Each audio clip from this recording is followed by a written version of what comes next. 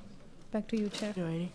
Thank you, Ms. Parvex, and thank you to those of you who spoke with us this evening and shared your perspectives. Your testimony is very important to us. Our only action item this evening is the grants for approval, totaling $532,962.10. Now I'd like to turn it over to the superintendent for any final comments. Thank you, Chair.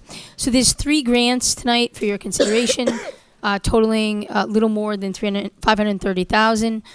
The largest is a Massachusetts 21st Century Community Learning Centers Continuation Summer Enhancement Grant for slightly over $460,000, which serves 160 students and 67 staff at Holland Tech, the Elliott, Josiah Quincy Elementary, and UMass. This grant supports academically enriching out-of-school time programming, including high-quality, hands-on, project-based learning activities that connect school day academics to real-world topics. The second is a $45,000 new competitive Campus Without Walls planning grant serving 90 students and 6 staff members at Greater Eggleston, New Mission, and Tech Boston High Schools. This grant will support the design and testing of a statewide live virtual course sharing classroom. The last grant is an approximate $27,000 one, which is an increase to the school-based bridge program at Boston Latin Academy for the school year 25-26, serving 100 students. The funding will provide intensive clinical and academic support for students returning to school after an extended medical-related absence. The majority of the students in the program are returning after a mental health-related hospitalization. So we'd ask that the members vote affirmatively for these grants. Thank you. I'll now open it up to questions and comments from the committee. Anyone? No. All right, if there's no further discussion, I'll now entertain a motion to approve the grants as presented. Is there a motion? So moved. Is there a second? Second. Is there any discussion or objection to the motion? Is there any objection to approving the grants by unanimous consent? Hearing none, the grants are approved. Now we'll transition to our reports, beginning with the presentation on the tentative collective bargaining agreements with BASIS. I'll now invite Labor Relations Director Jeremiah Hassan to please step forward with the presentation. Let's aim to keep the presentation to 8 minutes, and I'd like to remind our presenter to please speak at a slower pace to assist our interpreters. I'll invite the superintendent to give opening remarks. Wonderful. Thank you, Chair. On Thursday, November 6th, we reached a tentative agreement with the Boston Association of School Administrators and Supervisors, or what we call BASIS, for their 2024-2027 collective bargaining agreement. This is also known as a CBA. Last night, BASIS members ratified this agreement. BASIS includes approximately 350 members, including vice principals, specialized service assistant directors, and operational leaders. BASIS members are experienced, hardworking, dedicated professionals. They provide expertise and leadership in our schools and departments and steady guidance for their colleagues. I want to take a moment to thank the negotiating team for their dedication to this process and to the district. Earlier tonight, in executive session, we discussed the CBA between the committee and BASIS, which became effective September 1st, 2024, and extends through August 31st, 2027. We also considered an FY26 supplemental appropriation request for $1,307,901 to support the CBA. Director of Labor Relations, Jeremiah Hassan, is here to discuss the other details of the CBA or to answer any questions you might have. So with that, Chair, I'll turn it over to Jeremiah. Thank you, Superintendent. Thank you, Chair Robinson. Thank you, committee members, for having me. I'm happy to present to you tonight and to recommend your support for our recent tentative agreement with the BASIS Union. As Superintendent mentioned, BASIS represents a wide variety of administrators and supervisors in the district. Positions include assistant principals, directors of instruction and program directors, operational leaders, and other central office directors such as specialized services, student support, and academics division. So it's a wide range of employees. We have tentatively agreed upon general wage increases of 2% for each year. We have also agreed to an additional salary step which is a step 9 of their salary scale, which brings them more in line with the BTU salary scale. Additionally, we have agreed to language that makes their education differentials and salary placement step a little bit more consistent with our managerial employees and codify some of our practices already in place. An additional benefit that we have tentatively agreed to is increasing the available paid parental leave to 18 weeks, provided employees have accrued unused sick and personal time. So this brings basis in line with our current management policy. In order to support the contract as tentatively agreed upon, we are also recommending and requesting a supplemental appropriation for FY26 in the amount of $1,307,901. I'm happy to answer any questions that you may have, but before I do so, I just want to publicly thank the BASIS bargaining team and President Diane Hauser for her collaboration and cooperation in getting this deal to this point. Thank you. Are there any questions? This is just a question for clarification around the additional funds for vote this year. It's just for FY26, so this is a 3-year contract. So this is there was a retroactive payment that's covered through other means, and then can you speak to what next year's increase would be accounted for? Yeah.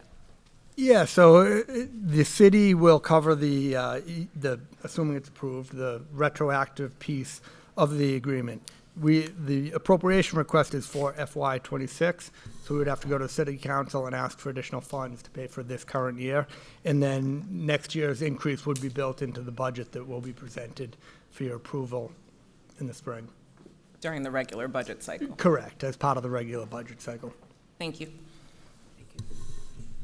Any other comments? Thank you all, and the committee looks forward to taking action on this request at our December 17th meeting. Thank you. Thank you, Chair. Our second report is an update on the Inclusive Education Plan. I'd like to remind our presenters to please speak at a slower pace to assist our interpreters. Let's aim to keep this presentation to 15 minutes.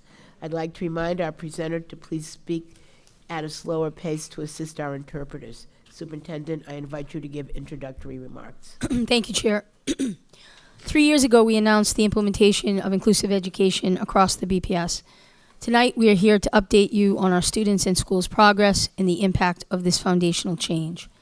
All Boston Public Schools must be inclusive, no matter what school they attend, what language they speak, what their needs are, or what neighborhood they call home.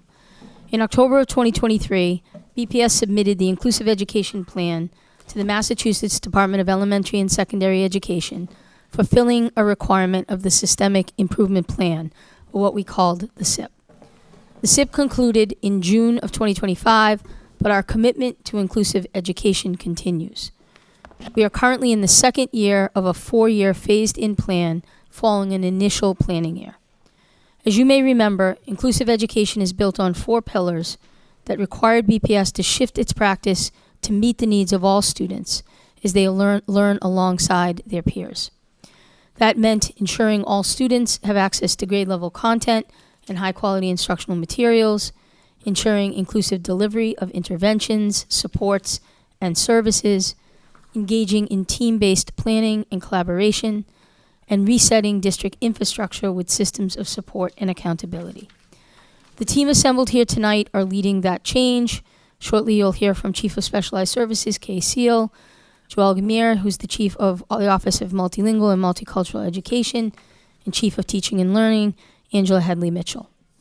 They will explain how the district shifted its practice and update you on the implementation of equitable literacy, so every student is able to access grade-level learning alongside their peers.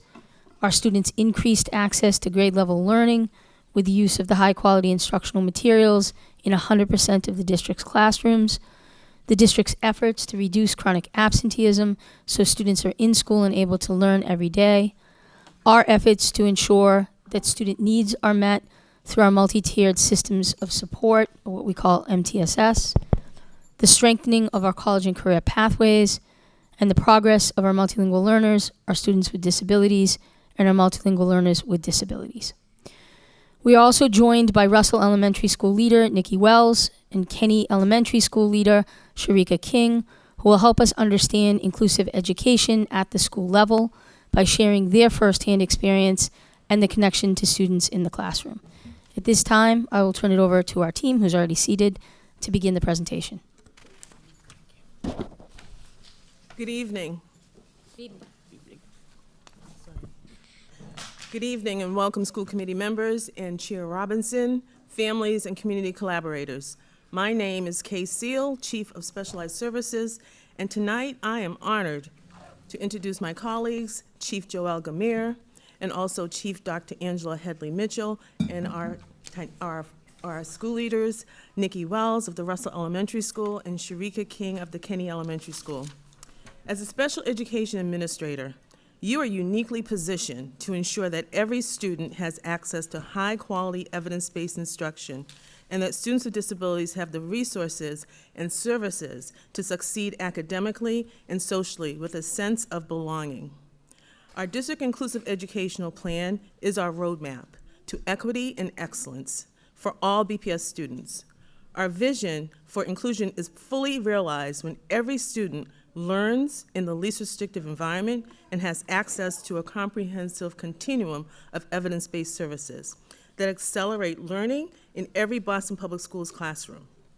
Inclusion is not defined by a place or a service or a program, but by specialized supports and strategies that empower students to thrive.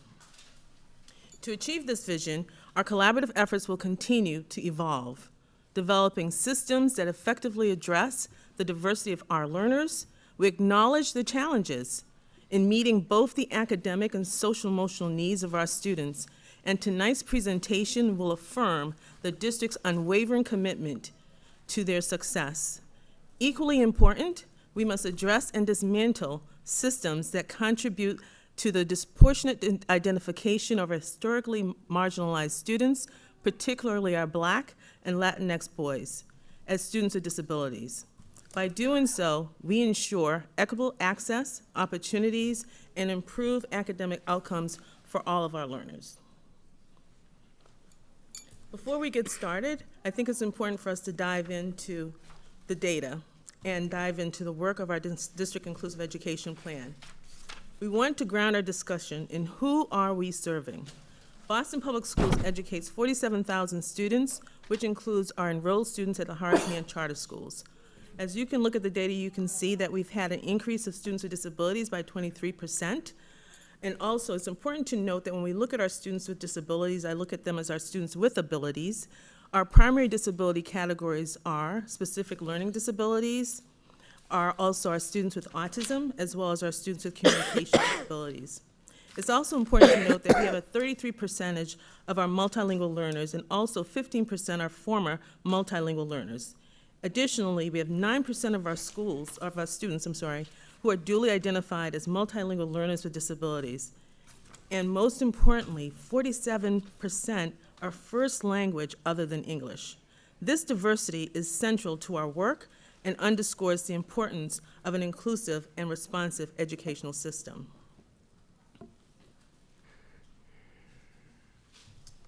I'm sure we've seen this slide before in terms of the shifts. Please allow me to share some key points with you tonight. When we talk about our District Inclusive Education Plan, we talk about the equitable access to grade level and also culturally, linguistically responsive instruction for all of our learners. The core values ensure that every student, regardless of background, language, or ability, has access to high-quality instruction and meaningful opportunities to succeed. Our schools are committed to providing full continuum of services. I'm going to say that again because it's important for us to hold on to this, that our schools and our leaders and our teachers and our staff within our schools are committed to providing a full continuum of services that appropriately support students' needs while actively disrupting historical patterns of overrepresentation, particularly among our Black students, multilingual learners, and students receiving special education services. As we review the key levers of the 4 district shifts, I want to emphasize why they are considered our non-negotiables. The mindset shift begins and ends with the BPS Opportunity and Achievement Gap policy, which serves as the North Star for Boston Public Schools, a shared framework for eliminating opportunity and achievement gaps and ensuring that every student can succeed. This work is led by Dr. Colin Rose in partnership with district leaders, our educators, our specialists, and our community collaborators. For our students and IEPs, individual educational plans, their educational plans are their roadmaps tailored to their individual and unique needs. Our IEP teams must ensure that goals and objectives are aligned with curriculum standards and responsive to supporting each student's vision for learning and growth.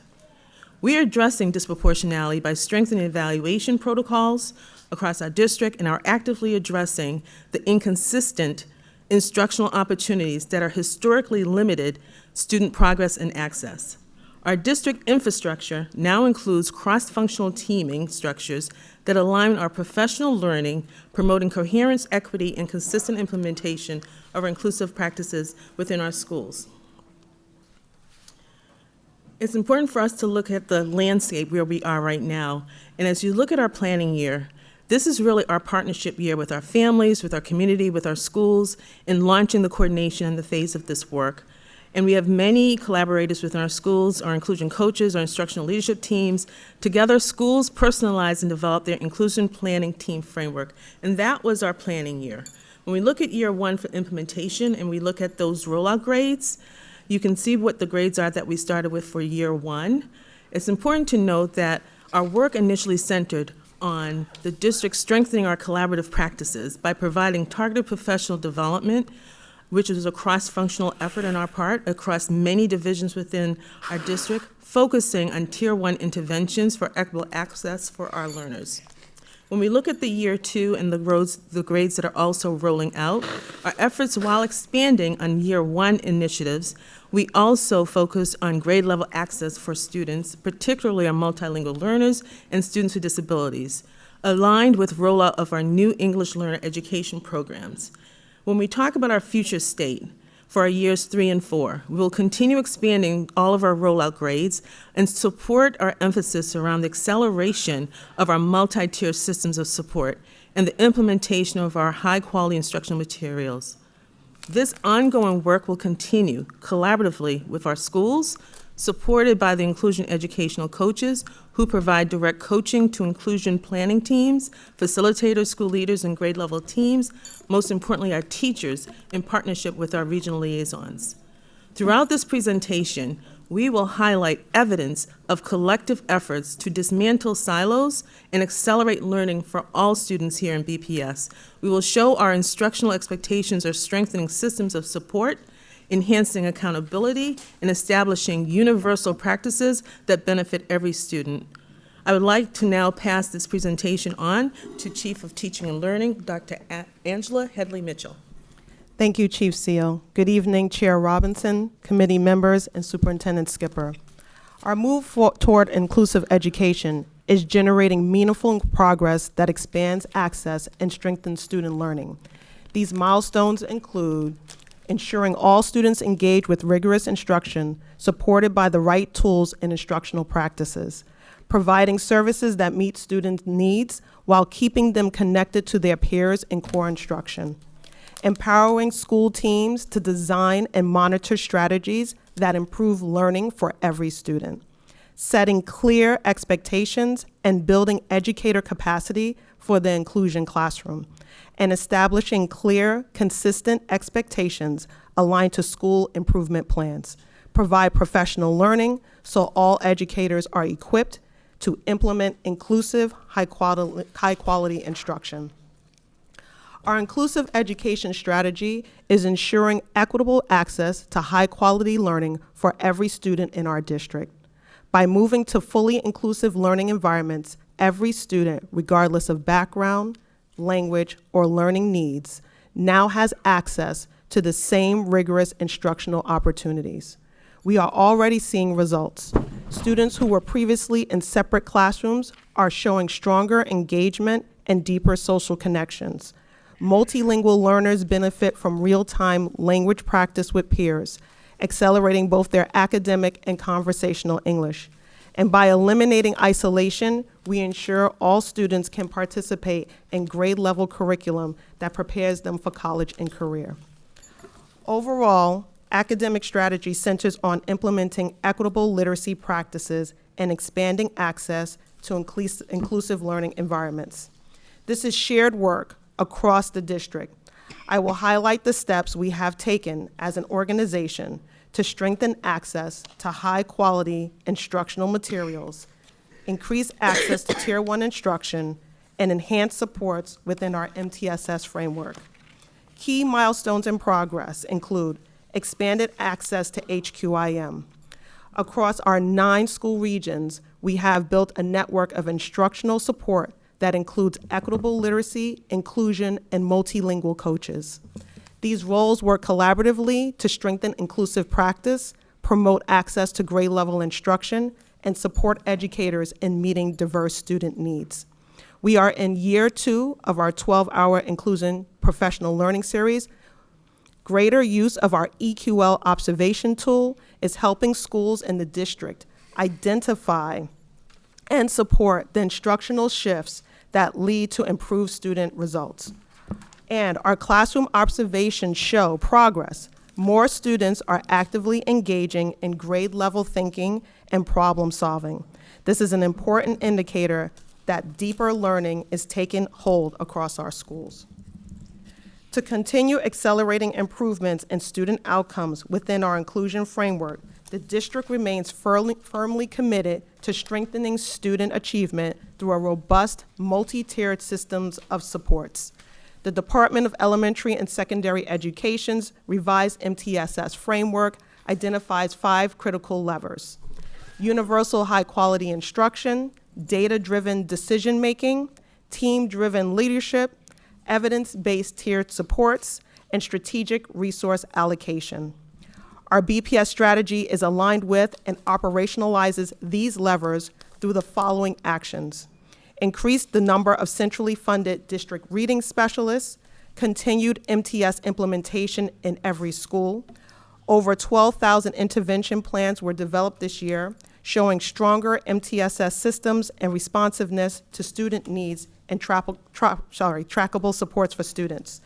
To further strengthen inclusive practices and equitable literacy across the district, we continued inclusive education professional learning, launched professional learning communities designed to deepen equitable literacy implementation, ensure coaches across our regions are working closely with educators to strengthen their knowledge of key equitable literacy practices and build instructional coherence across classrooms, and we are developing a family engagement plan focused on helping families understand the EQL framework and how equitable literacy extends into home and broader community. These efforts collectively strengthen our inclusion framework, deepen MTS implementation, and support our core commitment to ensuring every student in the Boston Public Schools has access to high-quality, equitable, and inclusive learning experiences. I will now pass the presentation to Chief Gamere. Thank you, Chief Headley Mitchell. Good evening, Chair Robinson, members of the school committee, and Superintendent Skipper.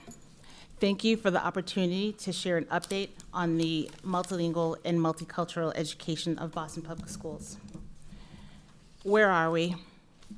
First, we successfully implemented inclusive SEI in every Boston Public School, ensuring that multilingual learners can carefully participate in rigorous grade-level instruction with the appropriate scaffolds and supports. We have expanded DESE-approved program models, including newcomer programs, dual language bilingual education, SLIFE programming, helping us to meet the students' linguistic and academic needs with greater precision. This past October, we completed the DESE Continuous Improvement Monitoring Plan, demonstrating our commitment to elevating the quality of services across the district. We're expanding professional development opportunities for educators with a focus of high leverage inclusive SEI strategies and effective approaches for teaching language through content. Through our partnership with the Telescope Network, we will strengthen teacher practice and deepen knowledge of multilingual learner pedagogy across schools. We are implementing ongoing progress monitoring of the ESL curriculum, ensuring consistent, high-quality instruction aligned to state standards. We will continue to expand native language access, including additional DESE-approved program pathways to meet the linguistic diversity of our Boston Public School students.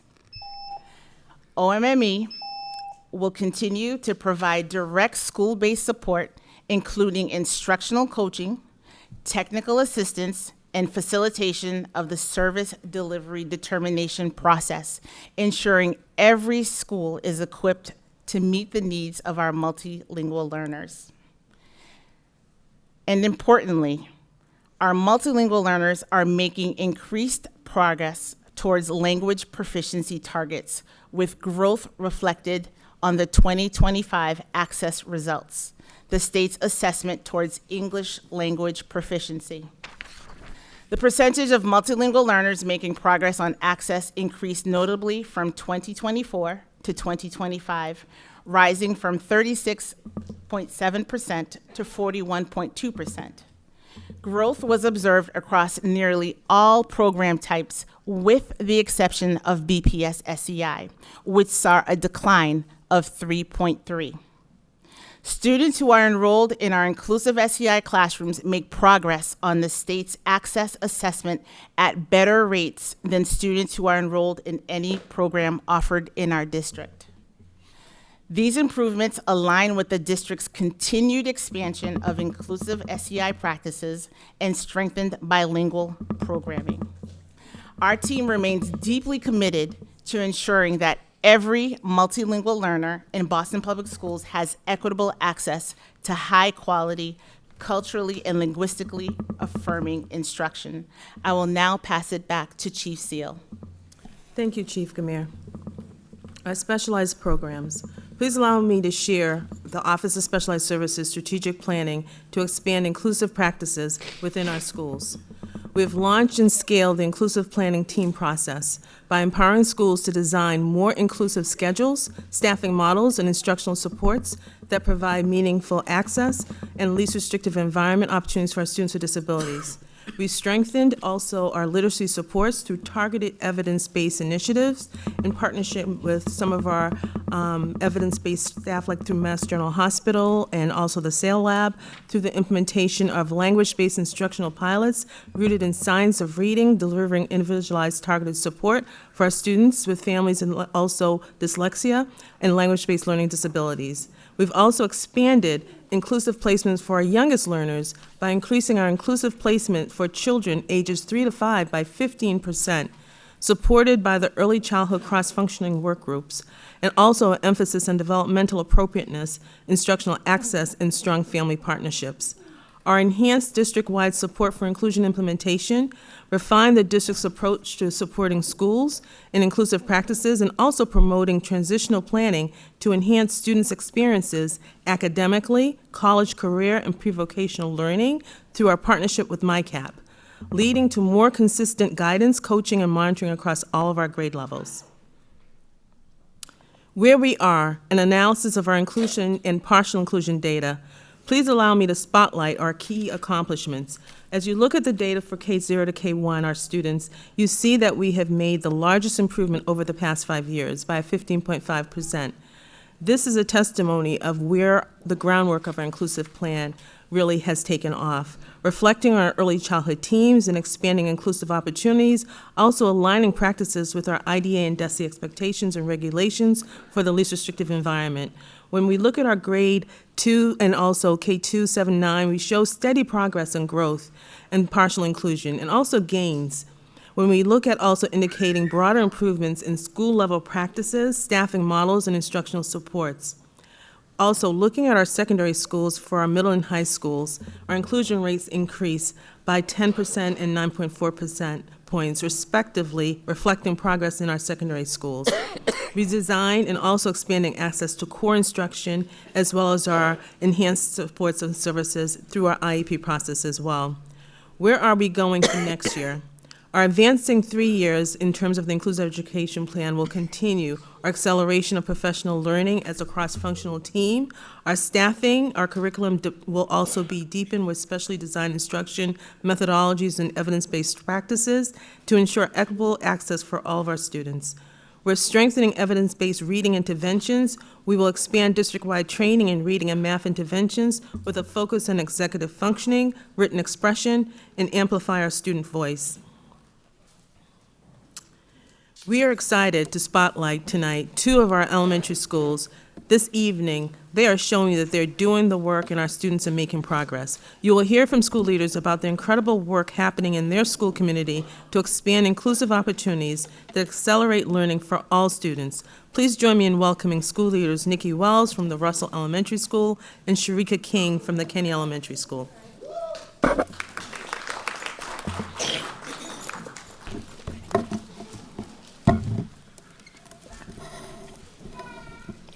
Good evening, Chair, members of the school committee, superintendent, and distinguished colleagues. Thank you for the opportunity to share the Russell School's progress on our inclusive education plan. It is an honor to report on the work our community has undertaken to ensure that every student, especially our multilingual learners and students with disabilities, has access to rigorous, inclusive, and affirming learning environments. Just 1 year ago, our school operated BPS SEI Strand classrooms from K1 through grade 3.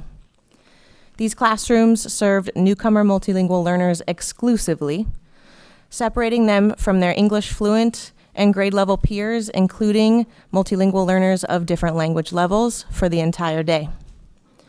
Students were not accessing strong language models, and their learning lived mostly in mixed language spaces without intentional academic use of native language. None of the BPS SEI Strand educators held dual language certification, and students were often placed in BPS SEI solely because of their language level, even when they were not newcomers at all. While our literacy and math curriculum materials were aligned across classrooms, our climate, culture, and accountability data made it clear. The BPS SEI Strand model was limiting students' academic opportunities, diverse connections, and English proficiency growth. Our families, whose top priority was their children's English development, expressed this openly. And importantly, 100% of Russell educators wanted to move away from the BPS SEI Strand model. That is not to say we are an English-only program. Rather, it's an acknowledgement that all language is power, and that intentionality of system design is key. We began listening. We conducted empathy interviews with every teacher and found powerful alignment between their vision for the Russell and the data, showing that BPS SEI strands were hindering access to rigorous and social learning. We brought this dialogue to our school site council and families, building a shared understanding of why inclusion mattered. In 1 year, we redesigned our school-wide schedule around multilingual learners and service delivery, allowing us to integrate BPS SEI Strand students into inclusive classrooms immediately, because we know that multilingual learners and students with disabilities contribute wisdom and rich value within every classroom community. We strengthened student engagement practices aligned to our QSP Priority Area 1, ensuring all students make meaning of their learning through conversation with diverse peers. We've began to blend push-in, co-teaching, and resource room services to the fullest extent possible. And throughout, we have maintained ongoing, transparent conversations with families about English proficiency and the shift to inclusion. Our journey has not been without challenges. We are transforming a system built on compliance, particularly around ESL minutes, into one built on true inclusion. While compliance encourages pull-out structures, our vision centers on co-taught in-class services. We're still working to close the gap between the ideal state and what current staffing makes possible. Yet the early successes are powerful. In our classrooms today, visitors cannot distinguish who's a multilingual learner or a student with disability because instruction is so well integrated that every student has access and opportunity. Students are making meaning of their learning across all 4 language domains, and ESL and classroom teachers are truly partnering around language and content development. Every student is accessing high-quality instructional materials within an inclusive environment. Inclusion is not just a structure. It is a mindset and a way of being. The work ahead is adaptive work, continuing to collaborate deeply with staff and families, honoring every student's strengths and as assets, and building a school community where inclusion is woven into our schedule, staffing model, and teacher teams. We aspire to be a learning organization for both adults and children, and we remain fully committed to making inclusion our #1 priority. I'm proud to share that our staff is 100% invested in this vision, and together we will continue moving towards a school that reflects and celebrates every member of our community for their wisdom, identities, and stories. Thank you for your time, your partnership, and your commitment to inclusive learning for all students. I will now turn it over to my colleague, Sharika King, school leader of Kenny Elementary School. Thank you. Thank you, Principal Wells. Good evening, Chair, members of the school committee, superintendent, and distinguished colleagues. My name is Sharika King. I'm the proud principal at the Kenny Elementary School of Region 6. Thank you for the opportunity to share our school's journey towards a more inclusive and equitable learning environment. Over the past year, we have been intentional about shifting our core mindset from situating students to learning to situating students for learning. This shift has required us to rethink not only our instructional practices, but also the student experience itself. Instead of expecting students to fit into our systems, we are designing systems that meet students where they are to help them thrive. To support this work, we've strengthened our teaming structures. Our instructional leadership team has narrowed our focus on clear instructional success criteria for Tier 1. And in parallel, our inclusion planning team is building staff capacity for Tier 2 and Tier 3 supports through structured protocols and shared data systems in our WIN block, or our What I Need block. This ensures that intervention planning is consistent, equitable, and rooted in real-time student need. We've seen meaningful success, particularly in our school culture and climate. Student, teacher, family, and staff surveys all show increased favorable responses, reflecting stronger relationships and more positive sense of belonging in our school community. Our work is also affirmed in our challenges. Our student surveys showed a decline in perceptions of rigor in classroom engagement. This tells us that while students feel cared for and connected, we must continue improving how they experience learning every day and how we maintain the bar. To address this, we've been doubling down on progress monitoring and tightening our planning for individual focused students. Our guiding belief is really this simple. If we're serving students here and there, then we're serving all students in between. This disciplined approach has helped ensure that inclusive education isn't something that students experience only sometimes. It's something they experience consistently in every classroom.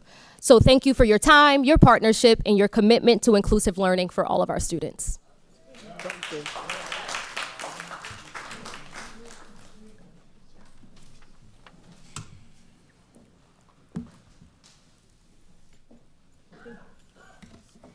I think that statement was definitely our closing statement. Once again, I just would like to share that we really truly appreciate the opportunity to share our collective work, which reflects our deep commitment to our schools, our students, and our families. And we look forward to continuing the dialogue and working together to accelerate learning for every student here in the Boston Public Schools. So thank you for giving us this opportunity tonight. Thank you all, and I'll now open it up to questions and comments from members. Mr. Cardet-Hernandez. Okay. Thank you so much for the presentation and for both of the school leaders to be here at 8 p.m. on a school night, so we appreciate it. Just to sort of ground us in some optimism, I think this is a really clear system, a clearer system strategy, moving kids from special ed as a place to inclusive teaching as the norm. and then obviously with MTSS and equitable literacy as the spine of that. And we've seen some real gains in students moving to least restrictive environments, and then obviously the access gains that you shared today. At the same time, we still place students in substantially separate settings at more than 2 times the state and national rate, with Black boys and multilingual learners overrepresented. And I'm also focused on student outcomes, so placement has moved faster than academic outcomes. So MCAS results for students with disabilities and inclusion in sub-separate settings are mostly flat or they're declining. So those are going to be the sort of base of my questions, just to ground us. I'm really sort of holding a curiosity, obviously understanding we're still placing students in substantially separate classrooms at more than twice the state and national rates, Black boys, again, and multilingual learners disproportionately affected. What are the sort of protections that are in place this year to prevent new over-identification and over-placement, especially at the earlier grades where trajectories become set? Thank you so much for raising that question, because that is also a critical question that we are addressing in every aspect of the work that we are doing. I did say earlier that part of what we're doing, it starts with the evaluation process and making sure that our evaluations are used with integrity, but also meeting the cultural needs of our students in terms of making sure that we're making determinations for students based on their needs, as well as making sure that we're providing the resources and the services that they need. We recognize that we've also had an increased number of students here moving in and identified in BPS of having a disability. And we're factoring in also the fact that we've also had several students that have needed services that have autism disabilities.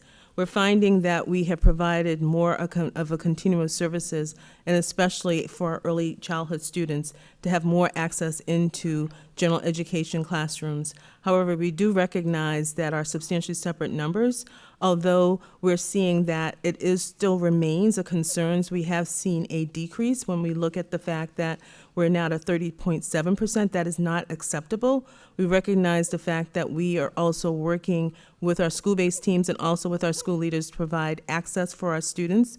We have seen many gains in terms of our students that are in our ABA classrooms, as well as our students that are in our low incidence classrooms, having mainstreaming opportunities into general education classrooms. And when you look at the data, we are not changing those IEPs. So although we do see students still have substantially separate as their placement, we have students now that have inclusion IEPs, but they do not reflect that because they have access to opportunities in general education classroom or in our inclusion classrooms. So oftentimes those IEPs remain as still as substantially separate. However, that is still a huge area of priority for us that we're working on collectively through evaluations, through identification, through professional development for our teaching staff, and also that's part of the reason why this year we launched a regional team model where we didn't want to provide professional learning in isolation, where we have members of all team from our speech pathologists, our behavioral health, our special educators, and also our coordinators of special education are working strategically. We're also doing root cause analysis as well as case reviews to see what are some of the trends, what are some of the risk factors that we need to address to really change and address the data that you're seeing tonight as well. I guess just to ground a little further in that, and it's a bigger issue than just in this setting, and mostly because we don't know the targets that you're operating with. So I am sort of curious for families to know, for students with disabilities and multilingual learners on MCAS or access or course pass rates or graduation, like what are the concrete outcomes we're aiming for? Do we have year-over-year targets that we're working towards, and can we share them? So, I mean, we go by, so as you know, we have targets in these areas from the state. And I think that's one of the things that we're reviewing is to see whether or not, now that we're moving through inclusion and that implementation is taking root, whether or not those are too slow for us, or which we hope they are, and that we're actually going to see our ability to meet those benchmarks faster. I did want to say on your question about early ed, I think this is a really good one because this is an area that Kay's been working and Lauren's been working really hard. We have a standing working group with UPK. And with UPK, we have a lot of classrooms outside of the BPS. So what we were also seeing was, I would say, many more substantially IEPs written for substantially separate settings coming from outside of the BPS, that then when the student entered us was a more restrictive environment than what the student needed. So there's been a tremendous amount of effort to ensure that the IEP and the service grid matches what the student actually needs. And so I think we're starting to see those numbers come down in particular. The other thing I just want to echo, Kay, is that post-pandemic, we saw a lot of students moving around the state and moving into us, and those students were coming with some pretty heavy IEPs, and particularly heavy in the sense of calling for a more restrictive environment than what we would hope to see eventually in their ability to be included. Thank you, Superintendent Skipper. I also want to add, and I'm going to have my colleague join me, Dr. Lauren Viviani. When we talked about our top 3 disability categories, number 1 was specific language-based disabilities, right? So when we talk about the needs of those students, we recognize that there's a challenge for the district to have that as our top number 1 disability. What are we doing in terms of services, also in terms of access, and also in terms of reading intervention? So we have a strategic plan that we're working with Mass General Hospital. And I'm going to have Lauren also come up and look at that. We're also focusing on how we're providing that transition services from elementary for those students into middle school. So I'm going to pass it to Lauren to kind of give you some more information around how we're closing that gap for our students with language-based disabilities, and also communication. And those are the two of the 3 top disability categories. And the model strand components. Hi, thank you, everyone. Thank you for the question. It's so great to be here in front of you all. As my colleagues and superintendent expressed, number 1, especially with early ed, we've worked really, really hard with our assessment teams and our early intervention partners across the city to make sure that we're getting the kids, number 1, on time, and then really front-loading a lot of the assessments and the strategies that they need to get ahead of what all of the things that we can do. So as they're coming in, they're ready for an inclusive environment. We work really, really carefully with the families and with any child care providers to make sure that we're really on board with what they're doing, how it's working in the home, how it's working in all of the natural environments that we see young kids in, to make sure that kids on the spectrum or kids with whatever needs they're having. I will note that the last couple of years, we've seen a huge increase in kind of, I want to say like behavioral situations that young kids have because I think the pandemic, and that's starting to decrease a little bit over time. So there's improvement there. And I think we will have some good data in the next couple of months. We're figuring out different ways to collect that, so we'll be able to share that with you.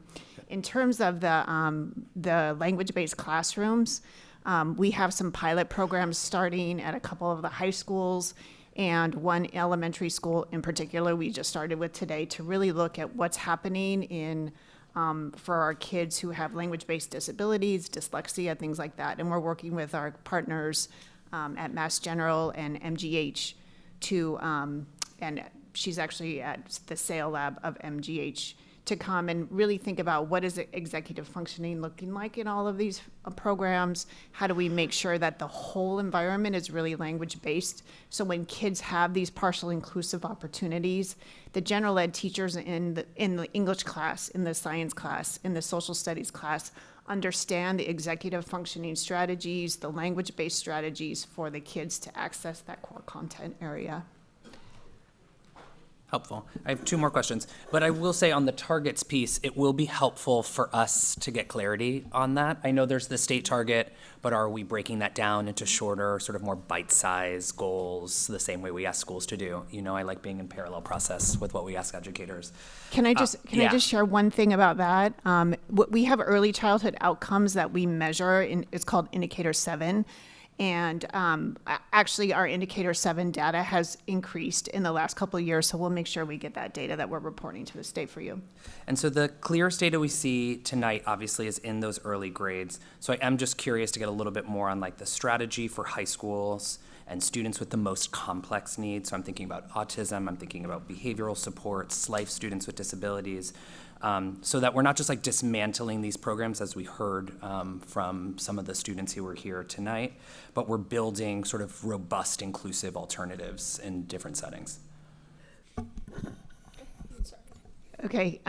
Yeah. So in our in the autism programs in the high schools in particular, we're really there's a next program which I'm sure you guys heard about, and I'm sure the superintendent, she's championed that. It's a great program, and for kids with more significant disabilities, we are doing more and more vocational opportunities with them. One thing that we're launching today with this year with some of our kind of more complex, what we call autism strands in the high schools, is an MCAS alt. We're really digging in this year to the MCAS alt and building authentic portfolios so we can make sure exactly what you're talking about, that the alt measures what the kids are learning, and that we're building portfolios that are aligned to what they need as they grow up and then enter into adulthood and are poised for independence. So that's something that we're really starting with this year, and I think we have a great opportunity ahead of us, which will produce some really great outcome data that you're looking for. Right, and I would just also say that this team, the Office of Specialized Services, has been at the table with long-term facilities since the inception to talk specifically about every student, but particularly those students who we know are going to need to be situated and have options relative to special education, multilingual learners with disabilities. So that's been part of that process. And in fact, I believe that is, they're developing that seatage, and that will be shared out as early as next week. Awesome, that's great. Last one, and then a final comment. I am curious how we're bringing in families into this conversation. So particularly students, I hate this word, but like in the most highly specialized programs, particularly in our high schools. I'm thinking about two things, like both to protect against like abrupt and harmful changes, which we know can often happen for those young people, but also to like co-design what the model looks like, given that they know the complexity of their kids the most. And I'm really thinking about our most complex young people. No, I was just going to say that that's also very important in what we are doing, working with long-term facilities, is having a lot of community forums. We are meeting with our families, we're engaging in conversations, we're having listening sessions, we're also meeting with our students, we are reviewing IEPs, and we want to make sure that our students have access, but they have a continuation of services. And we're listening to what families are saying and some of the concerns. We heard that tonight, loud and clear, and we heard from also the teachers, the educators, but also our students. We're also going to be partnering and having our SPED Pack also as another resource to, if parents feel like they need someone independent to talk to or just to get some information. I've reached out to our SPED Pack chair. So we are very cognizant as to how our families and our students are feeling, and we're trying to also embrace that through the IEP process. So for this year and as we plan for next year, we want to make sure, and I've emphasized the vision of our students because that's where it starts. No matter the complex needs of our students, we really want to capitalize on the vision of our students and make sure that we are including them as part of the process and part of this transition and meeting their needs. Lauren, do you want to talk a little bit about some of the work with our ABA? Yeah, sure. So one example comes to mind in particular. We have a student who is in the 11th grade right now on the spectrum. A lot of complex things are happening for this young man, and he really wants to do a particular job. And so we are engaging in something, this is going to date me a little bit, but something called person-centered planning with these really high needs kids, where it's really looking at bringing in all of the folks around the students' lives and looking at all the transition planning that's happening for this kid and really thinking about what do the friends say, what do the teachers say, what do the grandparents say, neighbors, all of the things around person-centered planning. And I think it's a really beautiful aspect that we're starting to think about how do we kind of more make this broader so it doesn't have to be like that old-fashioned kind of person-centered planning, but how do we really make it authentic for each kid? That's really good. I'll end here. It's a comment, and I'm just thinking about this as we go into budget season. I have struggled at times, and the superintendent knows this, with the way that we have modeled this plan, particularly for young folks with disabilities. But I'm happy to see some progress, right, in the way that it's moving and the speed that it's moving. I do think like inclusive education will continue to fail if it's an unfunded mandate. And so I am curious when we move into budget season to really look at the concrete investments in how we're thinking about this, co-teaching positions, professional development, assistive technology, and how that compares to what we spent on separate settings in the past. And I have asked for that in previous years. We have not been able to deliver on that. So like if we're making this investment, it is a more complicated model to move through. Part of why we created separate classrooms. Sometimes kids need them, but most of the time it was just an easier solution for adults. And so I am curious to see, even as we constrain the budget, if this is truly our priority and it's a third of our district, like where does it live in the financial model? Yeah, I mean, I think part of what I think we see is we have to hold the duality of the systems, because as we're gaining in inclusion, it's not at an even enough rate to take an equivalent amount of substantially separate offline, particularly post-pandemic when we have kids moving in. But that said, I think we're starting to see the needle move enough where that will be more of an opportunity and reinvestment, right, of dollars into a, fundamentally what is more complex.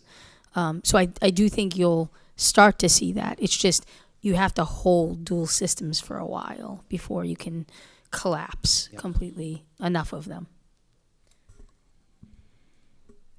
I have 43 seconds left. Thank you. Can we take a picture of that? Very good. Thank you very much. Yeah, next. Dr. Alkins?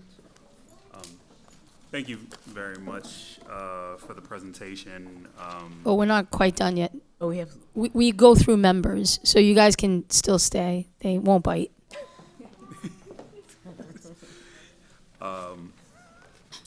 Actually, like some of my questions have already been asked, but I wanted to, I was curious about this particular year. I know last year there were some interesting challenges and feedback that we heard from school leaders around the planning team process, and I'm just wondering how that has been going this year, and what we've learned from last year that we're carrying over into this year.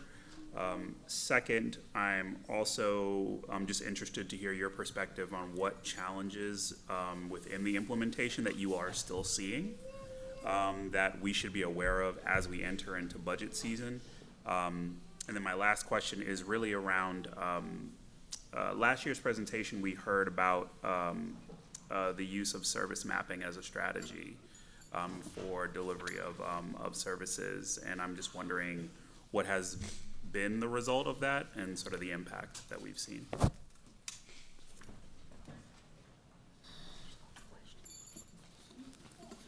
So I can start in terms of looking through the lens of students with disabilities in terms of the service mapping, and also what we have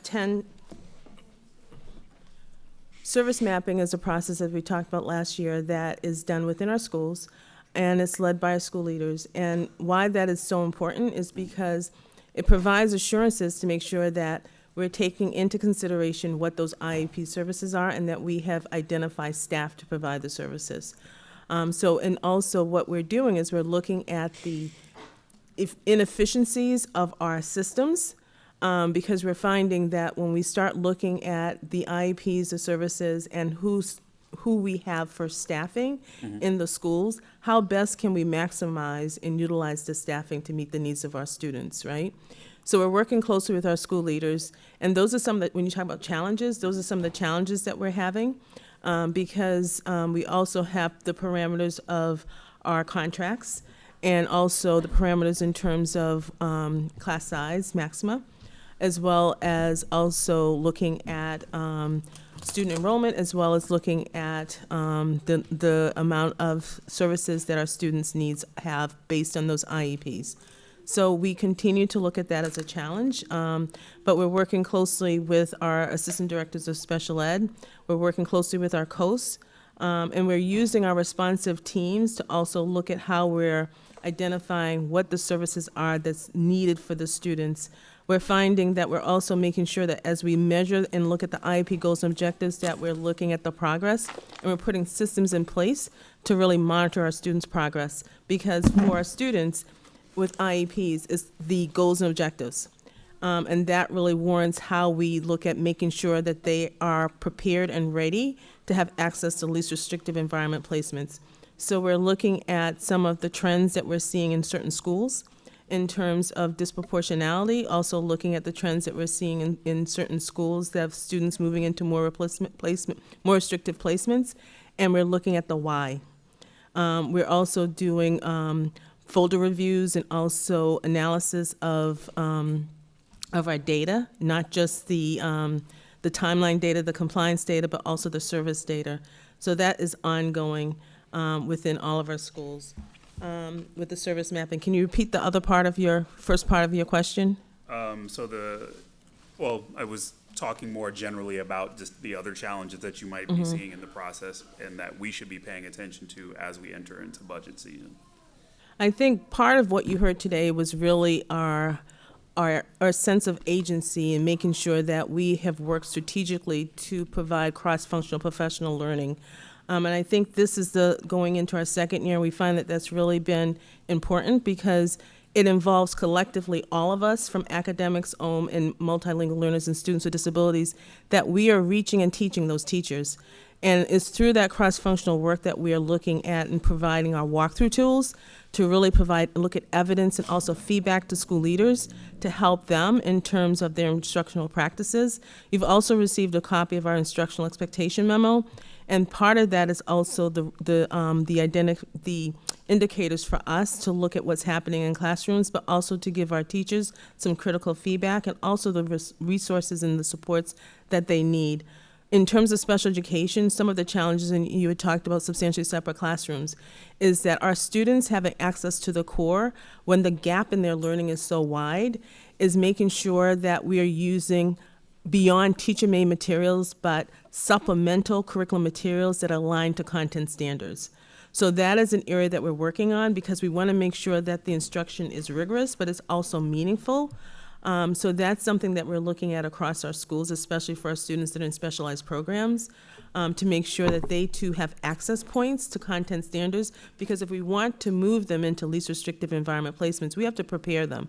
We have to educate them. And our focus, and I think my colleague had talked about literacy and reading, and that's why we're focusing so much in the domains of reading and providing professional development to our teachers, because we need to close that opportunity gap for our students in the area of reading and literacy. So those are some of the challenges and some of the work that we're doing across the district. And I'll open it up to my colleagues if they'd like to, maybe some of the work of academics.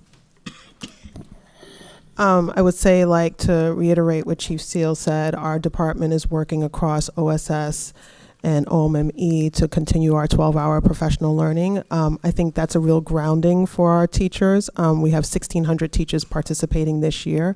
We have classes that are not only beginner level, but advanced work, and that's work that is content agnostic, but also content embedded. So we have professional learning that happens in regards to 12-hour learning for EL, for IM, for Study Sync. And now for this year, we have social studies, for SAVIS, for Democratic Knowledge Project. So we have that professional learning ongoing. And when we saw a need to happen across the district is for teachers not to just be in these isolated places, but to talk across the district. So we formed the PLCs. Our first PLC for expeditionary learning was this past 2 weeks ago. So we're trying to bring teachers across the district to have these conversations of their experiences, which I think is really important. And then for our coaches, as we look at our EQL tool, equitable literacy observation tool data, that informs how we move forward with our professional learning. So if we're seeing certain places where writing is still a place where we're having challenges, that our next move, our whole ELA team got Writing Revolution trained last year. So like how we start to embed that into our learning for our teachers, because if we're seeing the observations are telling us that this is a place where we need to move, how are we starting to like take that data and move our teacher learning, and then the coaching that comes after that. And my last question, and it's a naive question at that, but I'm thinking particularly in the context of what we've heard around the Henderson, and particularly that it's a secondary school. And I'm just looking at the implementation timeline. So being able to have a full rollout, by, fiscal year like 28, so I'm thinking of the grades 11 and 12 for those special education classes. If the consideration is to close a program and to maneuver or shift those students into a different educational setting when a rollout has not been completed for those upper grades, I'm just trying to understand that a little bit. So I think there's two sets of population at the Henderson Right. that we're aware of, right? One is the transition program, and those are our 18 to 22-year-old. And so we'll really be working closely with the families around different options there. There are plenty of programs within the BPS that are established, both transition programs. Then there's also our next program, there's the Carter. So it really depends on the IEP needs. The 11th and 12th graders would finish at Henderson Upper. And so your current 9th and 10th, it would be like the following year. So we would work with the families in schools that are already at the 11th grade inclusion rollout. Some of our high schools already have inclusion. It's just the ones that didn't, this is the schedule that they followed. But there are high schools that already have inclusion up through the 12th grade. So we'll work very carefully with the families around the choice for the student. Okay. Okay, yeah, I think that was my concern about students potentially moving to, yep. I brought back up the timeline, and I brought it, thank you for doing, I'm sorry. I think it's important when you look at our rollout grades and how we've built capacity, and when you look at the timeline, so by the time we get to 2028, we will be building capacity through the IPT process.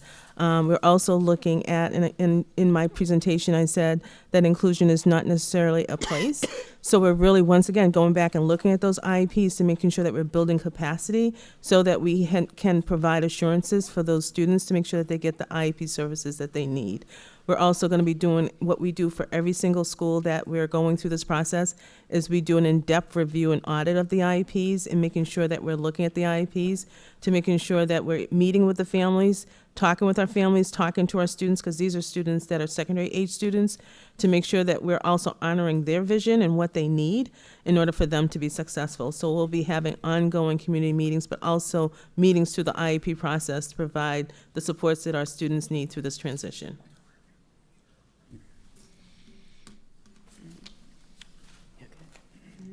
Thank you, Madam Chair. Thank you, Russell School and Kennedy for the presentation. In the slide number 10, if you go to the slide number 10, I have in the percent, the SEI, the BPS, in October 2020 have 29%. In October, the 2025, I see decrease 8%. It's like, when I see that percentage, I say, oh my God, it's bad.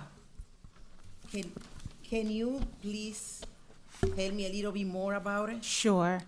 So when we look at the first chart, it tells us the story or the numbers or percentage of students who in October 2020 were enrolled in the number of multilingual learners that were enrolled in that type of program. So when you looked at all of Boston Public Schools multilingual learners in 2020, 29% of the students who were identified as multilingual learners were enrolled in a BPS SEI course. And as we've rolled out inclusive SEI, we've had a decrease of students in the BPS SEI. And so you'll also see, because of the decrease of students who were in the BPS SEI, you'll also see, if you look at inclusive SEI, we were at 53%. And so we've increased the number of students who are participating in inclusive SEI. And we've also increased the number of students who are in dual language by 2%.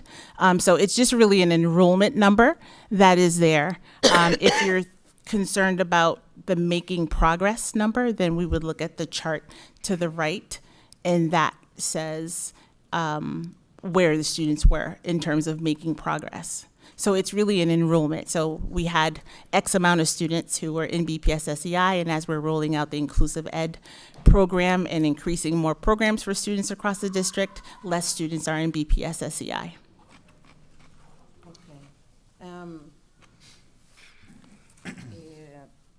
Too many schools in the district need, especially the ABA program, right? Yesterday, I see some mother.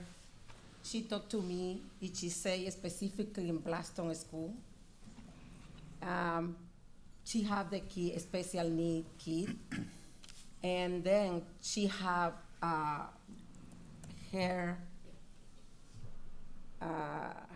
her son have IP, right? And then the school say you need a ABI program, but the school don't have provide especially for that. She asked me, what can I do about it?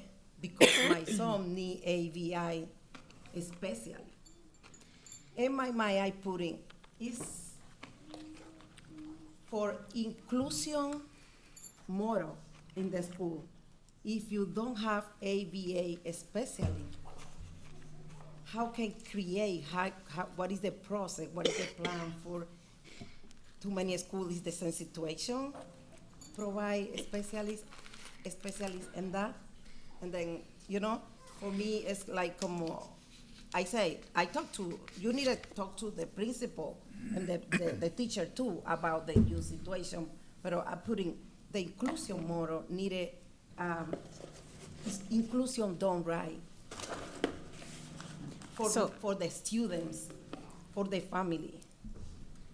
So as my colleague, and I'll pass it on to my colleague, Chief Seal, but as my colleague says, there's an expectation that there's a continuum of services for students. And so I guess we'd have to look individually, the student's IEP needs.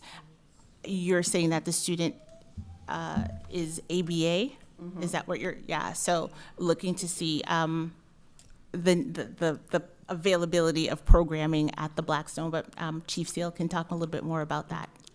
I just want to say that I'm pausing because I don't like to identify my students by a label. So this is not a student that has or is ABA. ABA is a methodology and a program of services that we provide to our students who have an autism disability. We do have some schools across the district and many schools across the district. Autism was our second highest disability category, and we recognize that. And Boston, when we talk about being one of the urban districts that have led the work for students with autism, and that's part of the reason too why we have so many families that move to Boston who their child have an autism disability, because they know that we have the services to provide for their child.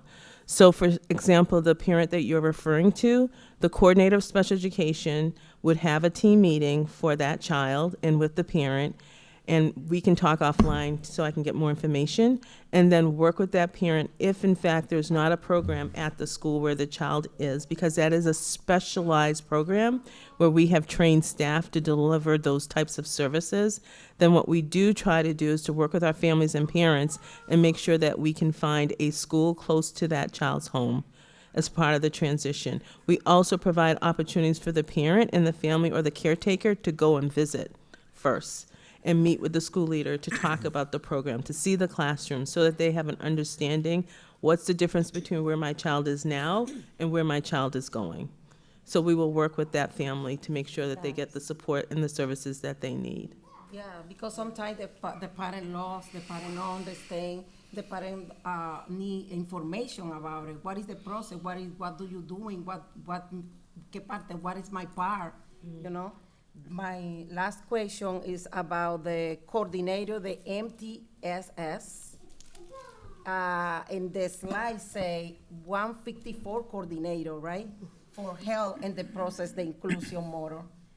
Who is this 154? So our MTSS coordinators are members of the school community who decide that they want to sign up to become the MTSS of the school. So it could be an instructional teacher, it could be any member of the community who decides that they were going to become the MTSS coordinator. It is a stipended position that we provide our schools. Provide A stipend for the people. who are the MTSS coordinators. Be the parent, include parents? No, BPS staff members. Oh. Teachers. How you involve the parent in that process?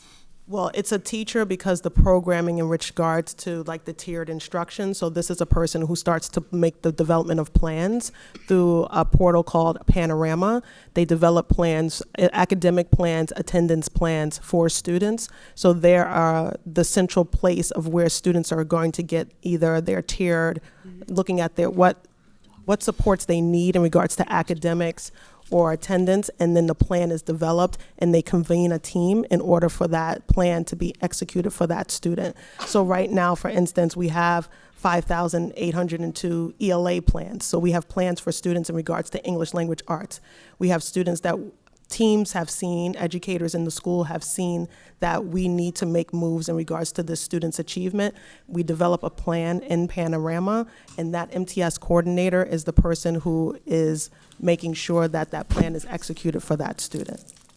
So it's a work that a teacher and educator does beyond their actual work in the school.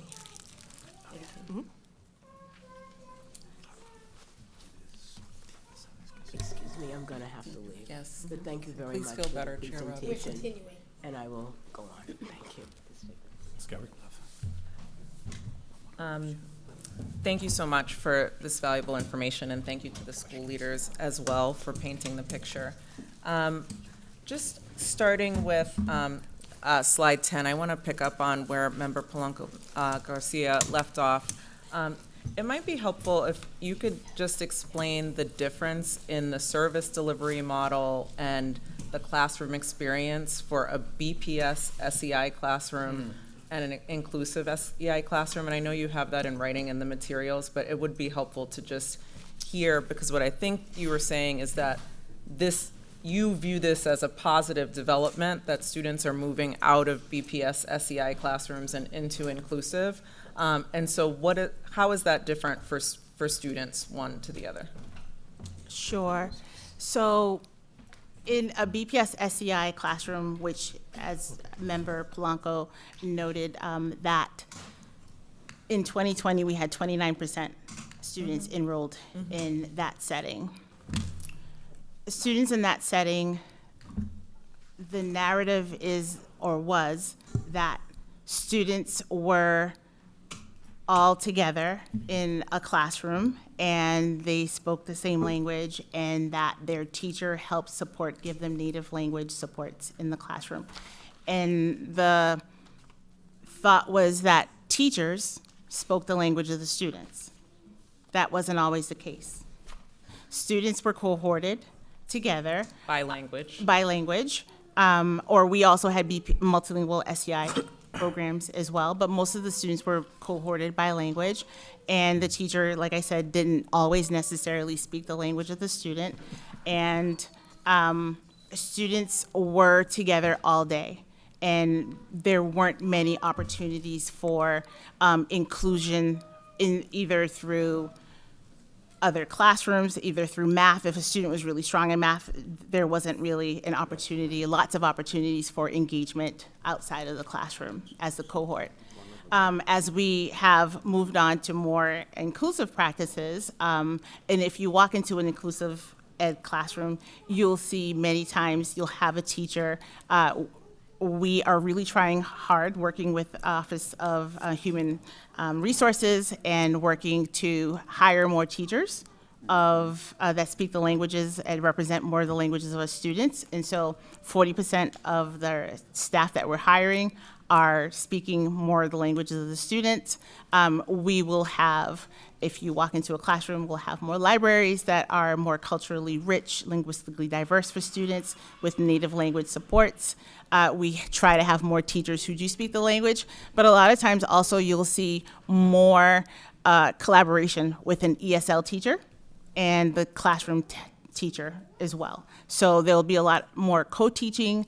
If it's a classroom that is of a age where there's a para in the classroom, like a K1 or a K2 classroom, or if the class has over 20 students, then there may be a para. And many times you'll also see a para that has that speaks the language of the students as well.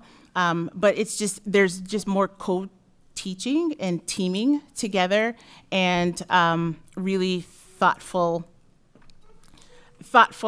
instruction. So especially with working with the Office of Teaching and Learning and Office of Specialized Student Services for Students, in working with them in providing professional development. As Chief Headley Mitchell has said, we're in year 2 of the 12-hour PD. We're ensuring that we have more inclusive practices for teachers. We're calibrating more with teachers to ensure that there's stronger instruction. There's more opportunities for teachers to collaborate, like I said, between co-teaching. Sometimes you'll see that both teachers, there's less pull-out too. You'll see more collaborative teaching in the classroom. That's helpful. Is there a philosophical difference on the role of the home language in instruction in BPS SEI versus inclusive SEI, understanding that use of home language would be limited if the teacher themselves, did not speak the language of the students in their class? Home language should always be looked at as an asset. However, whenever we have opportunities to infuse native language supports for students, that's always, we want students to really feel welcomed in classrooms and really bring their language as an asset. We are working with our university partners to create more bilingual endorsement for our educators, so that even teachers who are outside of a dual language classroom, who may be a TBE teacher or a teacher who wants to have that endorsement, would have it, so that teachers have more ability, more credentials to be able to infuse native language instruction and literacy in the classroom. Thank you. My other question is also on slide 10 regarding the percent of students making progress on access by program type. A couple of things related to this. This graph by program type would also be helpful to have for MCAS student growth percentile and MCAS proficiency, which I think was requested in an earlier meeting, kind of similar to the data on slide 12 for students with IEPs. But for access specifically, can you clarify what making progress on access means? Does it mean an increase in score from one administration to the other, or does it mean that you actually need to move to a new level in order for it to, like, what is making progress on access? Making progress, not necessarily, you may, depending on when a student comes in, they may be level 1 or SDD 1, which is service determined delivery determination 1, and still be a 1 and had made progress. It's just a score increase. It's a score increase in seeing. So I also want to highlight that we focus on access for 1s and 2s mainly, because access is really the main indicator of students achieving or acquiring language through content. And so when our students start to become ELD 3, then we start to utilize MCAS more, and then we start to see our FELs start to outperform our monolingual peers. It's how we look at the data, but traditionally our 1s and 2s do not do well because they have not acquired. So very early in the language Exactly, acquisition. they have not acquired enough language to really be able to perform well on the MCAS. That might be useful to disaggregate then by by those categories to look at the assessment that you feel like carries the most meaning and relevance for that group. Kind of going back to Mr. Cardet Hernandez's question about kind of the target or the goal related to this, it would be useful to have a sense of what would be considered a success on students making progress, knowing that making progress is just an increase in score from one to the other. All of these are fewer than 50% of our students making progress. So just kind of having a sense of from year to year, what would the success indicator be? Where are we trying to get to 50% by next year? Or what do we feel like is a reasonable expectation for students making progress on the assessment, and especially our level 1s and 2s? Absolutely. I mean, the state sets the target at 44% for multilingual learners, and we would like to outpace that. That's helpful. Just setting really goals to outperform the state. But first, I would say first and foremost, to do better than we have done, right? To progress year by year within BPS, but then also outperform the state with that 44% marker. But then also really looking at other urban districts, our 10 core urban districts that are in the state, to really outperform them as well too. So the 44% is what they've set for Boston specifically as a target. Is where the state, DESE states that students should be. Students generally. Yes, that's a Yeah, that's DESE Okay, target. that's a statewide target. Statewide target. Okay, that's helpful. Thank you so much. Shifting to special education inclusion, it says 139 additional student-facing positions have been allocated. Kind of also extending on my colleagues' questions specifically around high school programming and hearing, public comment from community members at the Henderson who speak about the existence of co-teaching at the high school. Is, again, kind of speaking toward like ideal goal setting, et cetera. What's the kind of vision or plan for the presence of co-teaching at the high school for inclusion? Knowing that resources do play a factor, of course, in that.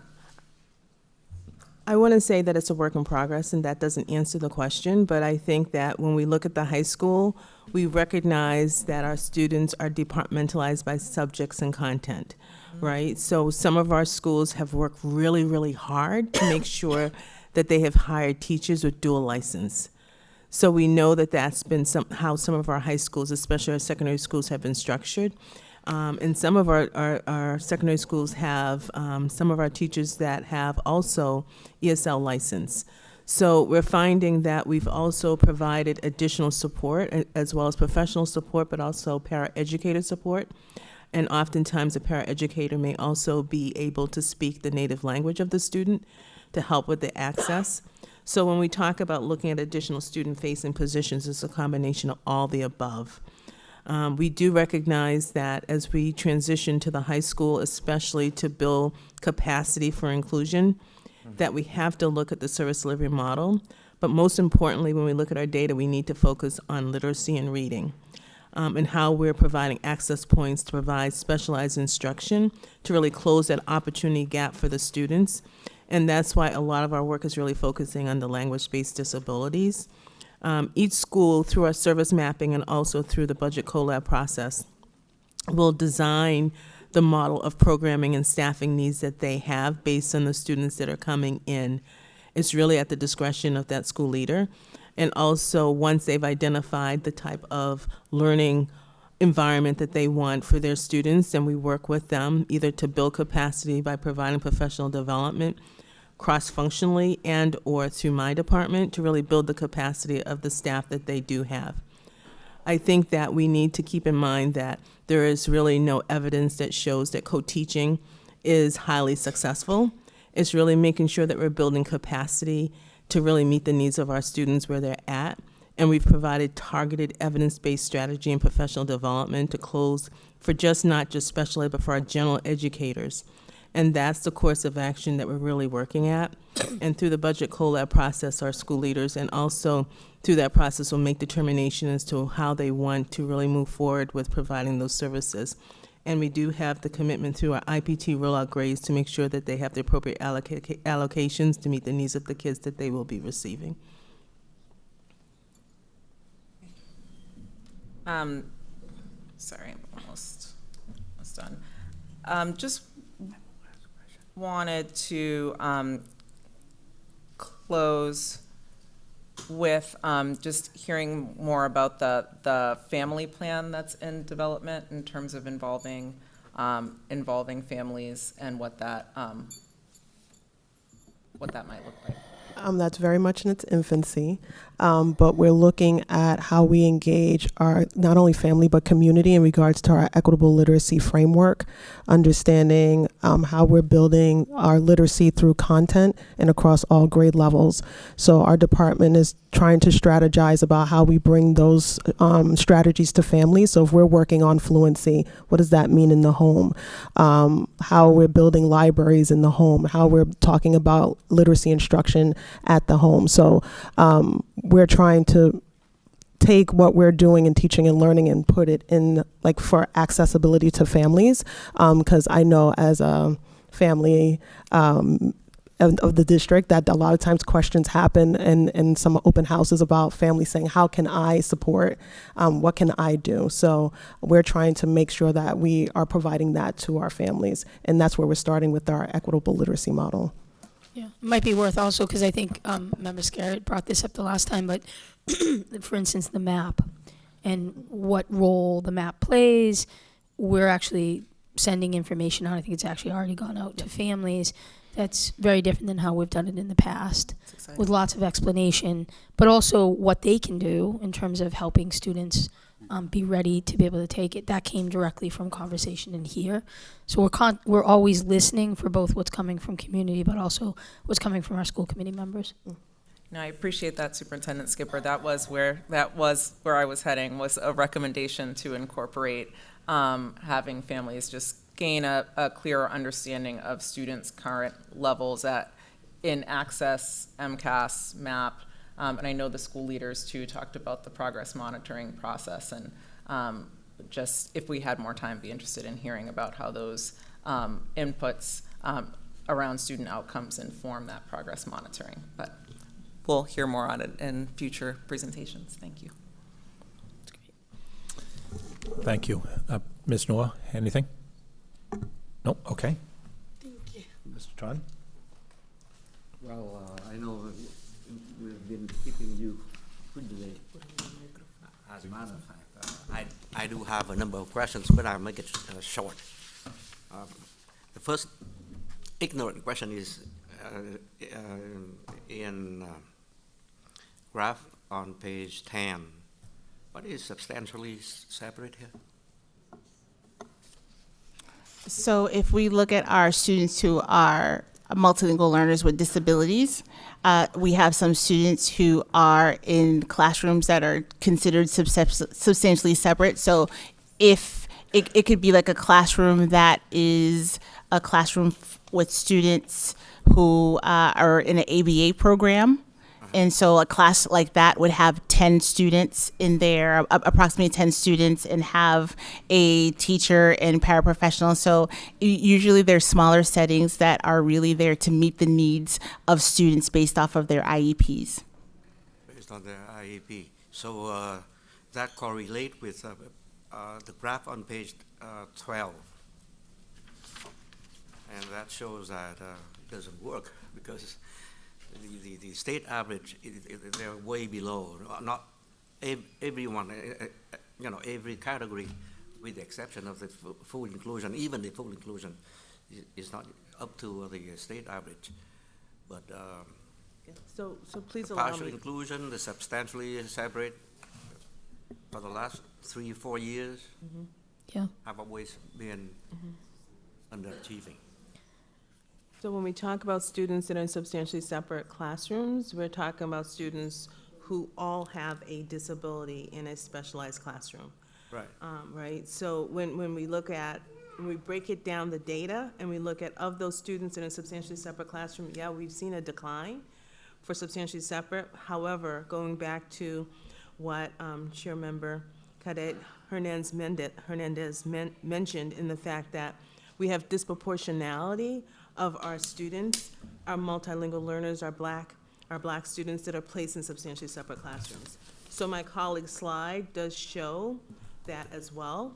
However, it does show that, that there is a change, basically, that it has been an increase. So we're mindful of monitoring that very closely, and that's why we're making sure that through the team process and evaluation process, and through our professional learning for our teaching staff, that we're identifying what are the key factors as to why students who are multilingual learners, and what can we do proactively to make sure that we provide least restrictive environment services for them first, before moving them into a more restrictive placement like a substantially separate classroom. I see, okay. Looking at, not on your presentation, but looking at maybe this question should be directed to you.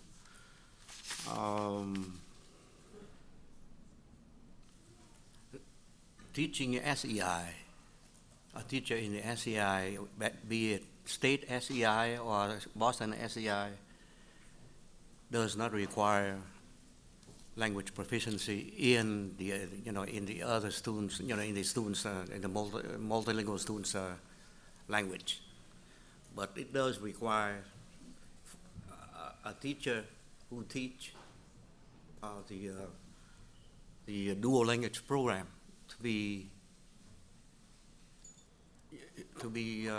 not only conversant but also well prepared for the second language.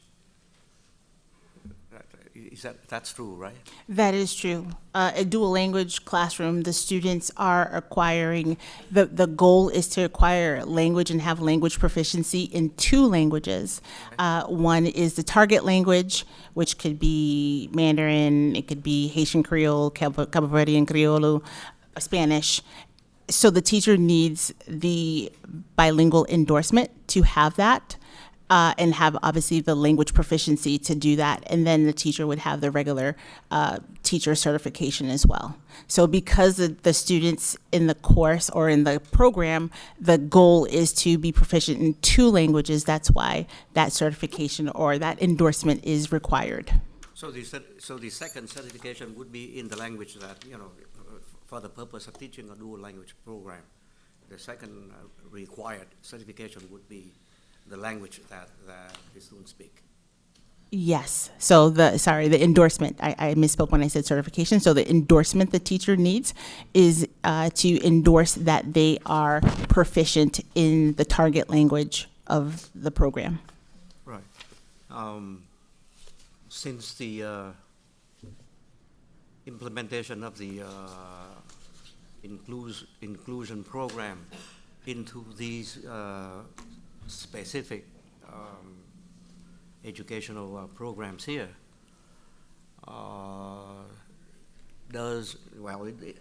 don't see it, but what I'm trying to ask is, the inclusion program, does it really add to any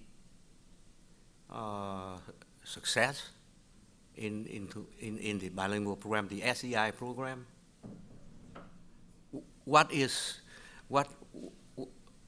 It boils down to this. We have an SEI program, and we have been implementing inclusion SEI program for the last 2 years, right? Yes, and even before. So Even before many schools, and that's why the number was 29%, because not every school was able to provide a specific BPS SEI program. So majority of our students were in an inclusive setting. And so I know that there's been a lot of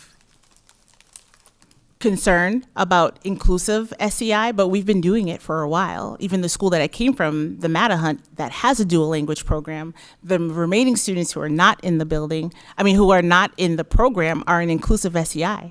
And so we have multiple students who may speak multiple languages, in an inclusive setting, and teachers are working to help the students acquire English language, and the teachers who do have the language do provide native language supports for the students as well.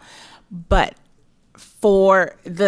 as we have pushed more for inclusive SEI, and part of the push is because DESE made a mandate that we can no longer have BPS SEI.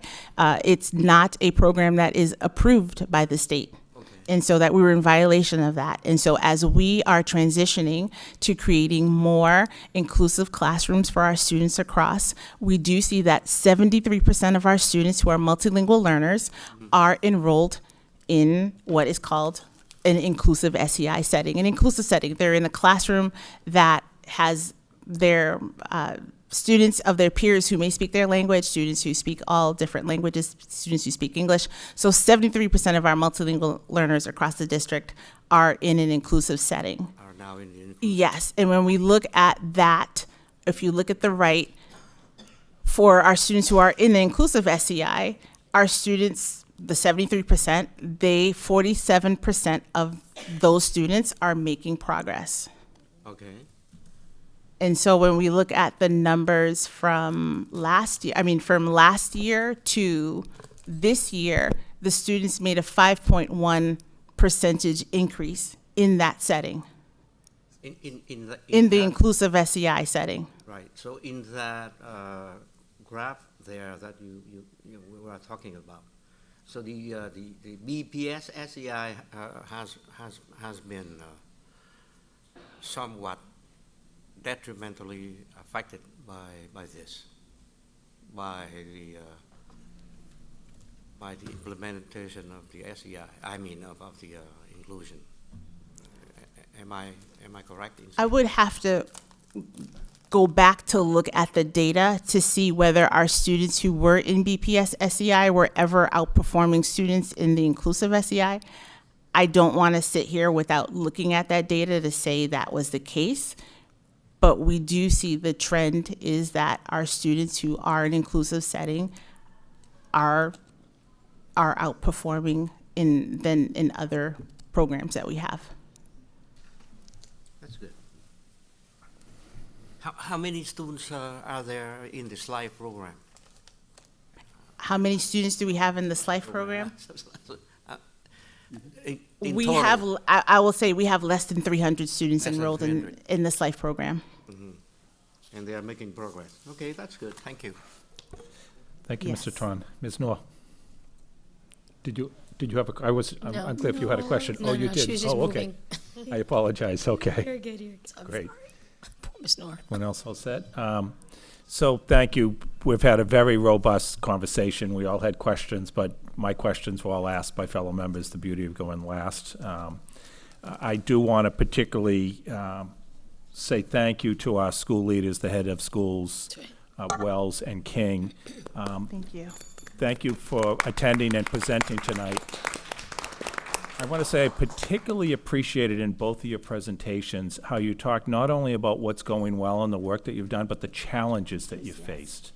Because moving to inclusive education, we knew was going to be challenging, across the board, which is why the superintendent built in the full planning year, why we've had working groups, why you've tried to get input from across the board. So your comments in particular about the challenges that you face, I found extremely helpful, and I want to thank you for that. So, and I thank the entire team that worked on this, and for the presentation for this evening, and for the work that you're doing. Thank you. So, Thank you, everyone. thank you all. I can go home and sleep. We'll now return to public comment. Ms. Parvex? Thank you, Vice Chair. Our next speakers are Alexis Perdomo, Nicole Gonzalez, Amanda Roberto, Noreen Kelly, and Shakira Reed.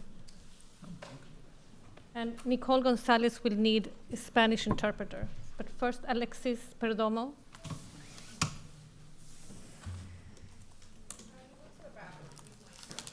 Okay. Do you need interpretation?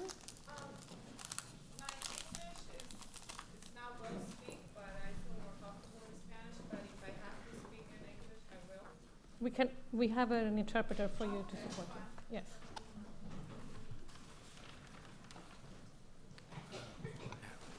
You can go first if you would like to.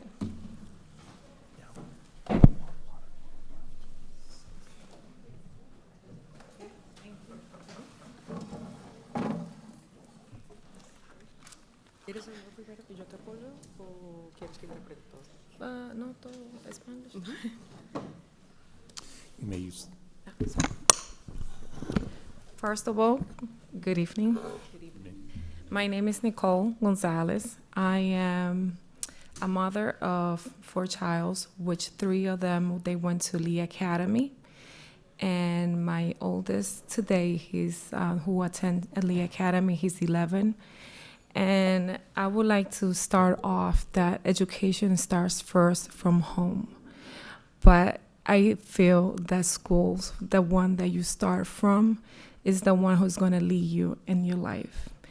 And Lee Academy has been one of the best schools that 3 out of my 4 children have been. And I would choose Lee Academy once again and again. And I just had a baby who is premature and he has a speech limit. And I have seen a very much improvement in this first year that he just started in September. And he has advanced. And he has been saying his first words. And he has been saying mommy just a couple of weeks. And the school support and all the teachers, they are very amazing people. They are great support to the community, to friends, myself, and other childs also. And I just would like 30 seconds to please take in consideration all the community service that Lee Academy and activities they do, and the teachers, the peers, the secretaries, everybody, even the people who feed them, they take their time to make sure they are all right and they are well taken care of. Please, I appreciate it if you take in consideration this. Thank you. Sorry. Thank you, your time. Thank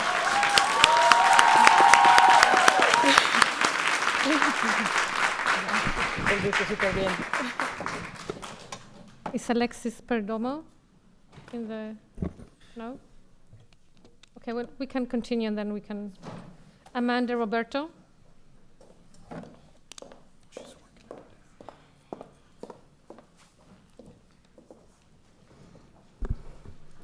I'm Amanda Roberto from High Park. I came here to fight for my son's future. My son CJ is a student at ACC and has special needs and suffers from muscular dystrophy and autism. I can list a dozen reasons why you shouldn't close ACC. I listened to the end of your last meeting stating that just because a school is small doesn't mean you get more attention and face time from a teacher. I respectfully disagree. ACC has been amazing for my son. He thrives in a small school setting as well as many other students that attend ACC. We picked this school because of its size as well as many other families. The staff is incredible and works tirelessly to make sure the students are successful. A member of BPS approached me after the last meeting trying to find a solution to help my son, stating busing would be an option. Well, for my son, it would not. He also suffers from car sickness and wouldn't last 5 minutes in a bus without throwing up. If you close ACC, my son will have no option for school, along with his younger brother in the near future. I'm not sending my kids to school sick to their stomach every day. You are taking yet another neighborhood school away and leaving children stranded no matter how you want to rebrand this closing. There are 0 options for kids in High Park, West Roxbury, and Rosendale for neighborhood schools. The district has closed every inclusion high school in this part of the city. Our only option would be that Boston would have to pay to have my son and others sent to neighboring districts spending a fortune for their education. You are saying that you want schooling to be enjoyable for kids? Well, then listen to us and work with us. ACC has a higher amount of students with special needs and IEPs than any other high school in Boston. And now you want to close it down, which isn't only life-changing, but could also border on ableism and discrimination. You can't say schools should be accessible for everyone and preach about inclusion while simultaneously shutting down a neighborhood inclusion high school with a high IEP student body. And hearing tonight that there is no future plan, how everything is in its infancy, and now you're willing to close down a school without any plan at all is beyond disturbing. You guys need to come up with a plan and make sure our kids are safe in school. Instead of closing it down, these schools should remain open for every student to be able to go to school and learn in comfort. Thank you. Thank you very much.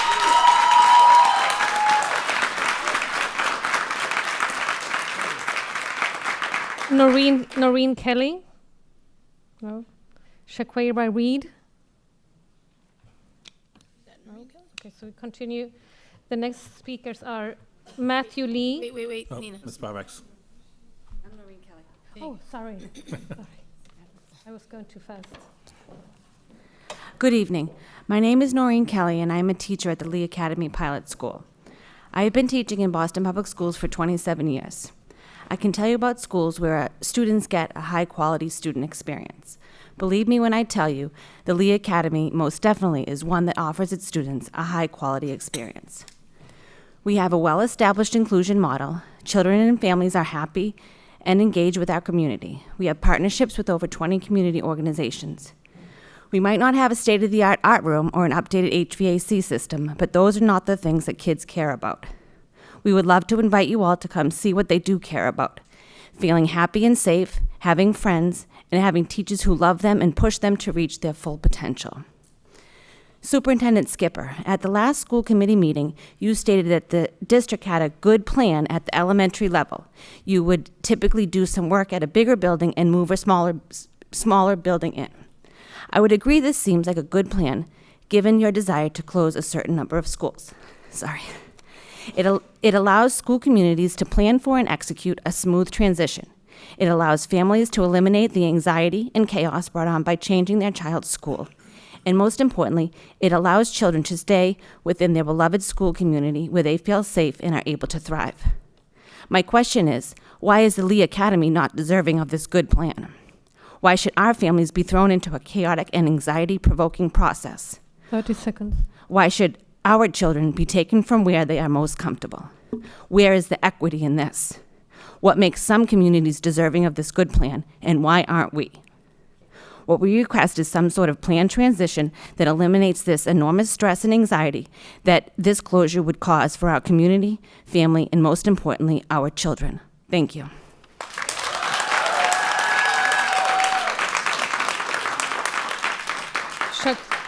Shaquira Reed? Good evening. My name is Shaq Reed, and I'm a special education teacher at Lee Academy. First, I'd like to say, telling several communities week before a vote to close their school without any real input from the community is not well planned or equitable. Second, closing the Lee Academy with a student population of 40% MLLs, 34% students with disability, and majority of Black and brown students, population historically underserved, deserves a process that doesn't feel like an ambush being masked as well planned and equitable. Tonight, I want to speak on behalf of our immigrant families who do not feel safe testifying tonight, for our Black and brown families without access to resources to make it here, and to our BPS staff who don't get paid enough, let alone enough to afford childcare to be here tonight. Lee Academy, despite the nature of our building and building limitations, we beat the odds and managed to build a thriving community. Lee Academy has high enrollment numbers, over 10 years of successful full inclusion, and provides students with unique learning opportunities and a safe and loving environment our families love. That doesn't sound like a school that should be closed. Vote no on closing Lee Academy. Our community deserves a merger and a chance to continue to thrive. Thank you.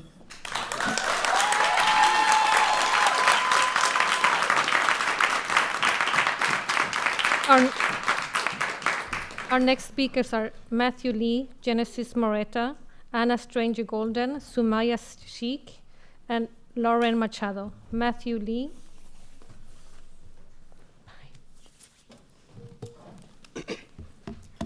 Good evening. My name is Matthew Lee. I'm a para at Lee Academy Pilot School. I live in Dorchester and have worked at Lee Academy for 4 years. At Lee Academy, we have been implementing the principles of inclusion and equity for over a decade. The closure of a fully inclusive school while the district moves towards inclusion makes zero sense. This is exasperated by the school closure process that has taken place. The school committee proposal was sprung upon us in a manner lacking any transparency and with complete disregard towards inclusion or equity. The district claims to focus on equity for all students. However, this is lacking in the proposed plan. The plan to close 3 schools, whose population is almost all Black and Brown students, with high numbers of multilanguage learners and students with disabilities, is not equitable. This is juxtaposed with the fact that the Philbrick and Sumner just merged and were given a multi-million-dollar renovated building. It is claimed that our school should be closed because of the size and the capacity for surrounding schools to absorb our students. The Philbrick was a smaller school than ours, and there are at least 4 other schools in Roslindale that could have absorbed them. However, Roslindale has a high number of middle-income and white families. It's interesting that they were given the option to merge and get a new building with the Sumner, where the mayor's kids go to school. Our community wasn't given an option, and instead a decision is being 30 railroaded through. When was the last time the superintendent or any of the school committee members stepped into our building, met with our families, talked to our staff, or heard our stories? Work with us on an equitable plan that involves our staff and families. We ask that you vote no on the proposal and come to our school closure meeting on Tuesday to work with us on a collaborative plan to merge our school and to grow it to K through 6. Thank you.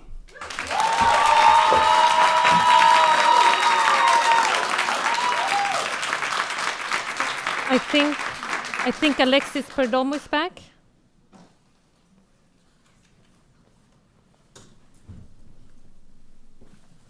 Right here.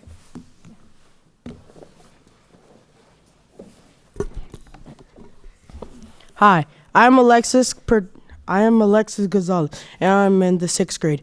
I'm currently attending Roxbury Prep. Although Lee Academy from K1 through 3rd grade is my favorite school, when I attended Lee, I found real joyful, safe, supported environment. When I struggled with the classwork, my teachers helped me and took every step all the way to ensure I understood. I have taken with me from the Lee Academy my support, and until this day, I have not forgotten any all the positive and good activities such as karate and yoga. Please don't close the school that bring me joy, and that my 2 younger siblings are attending today, and also for the future children. Thank you.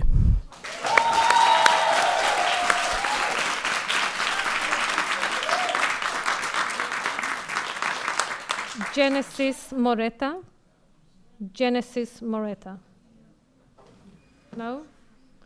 Anna Stranger Golden. Sumaya Sheikh. Lauren Machado.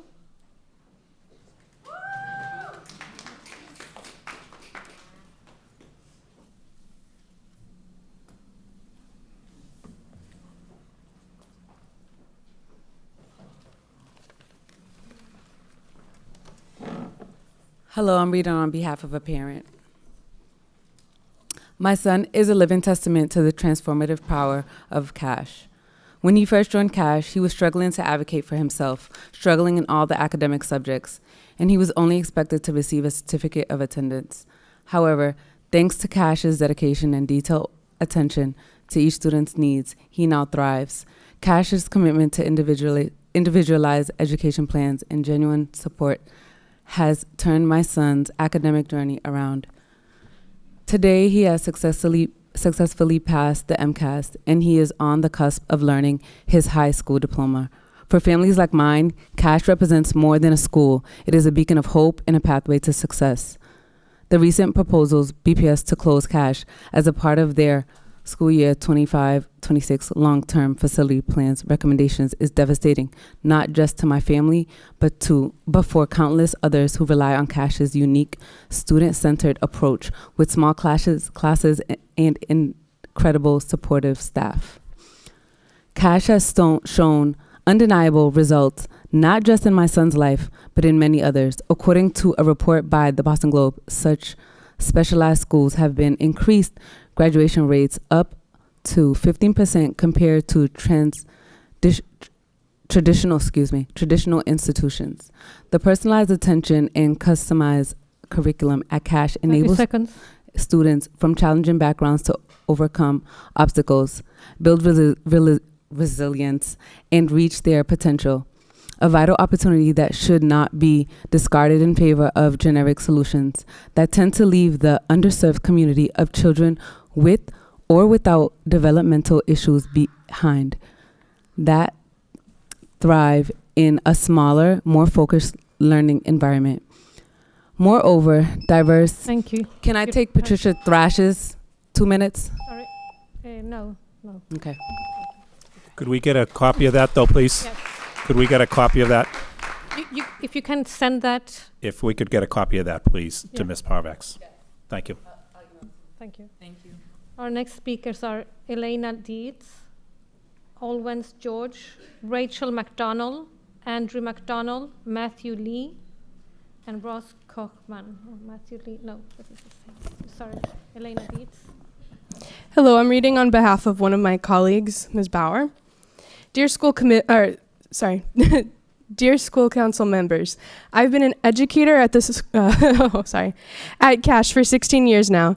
I've mainly taught students with disabilities and students whose first language is not English. I often hear that we underserve these students, but my question is, who is not serving them well?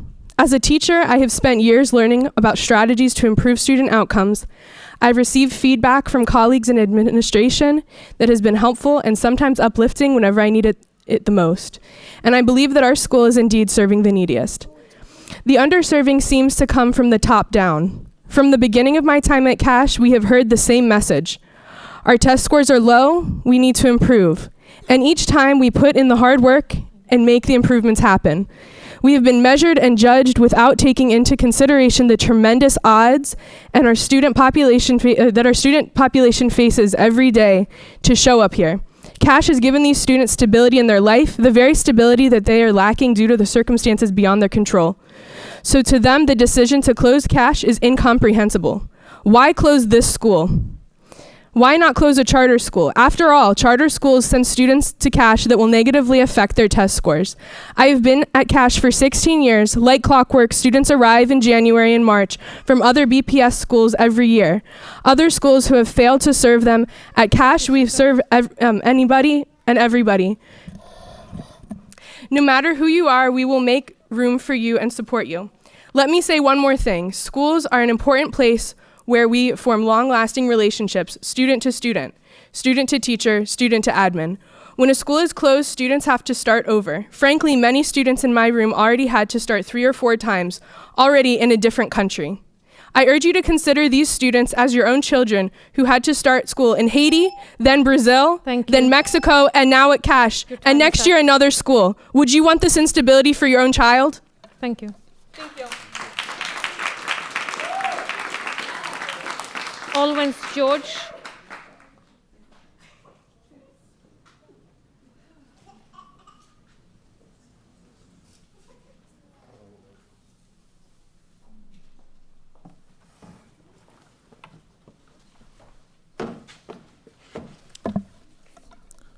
Hello, everybody. My name is Olwens Georges. I'm from Cash.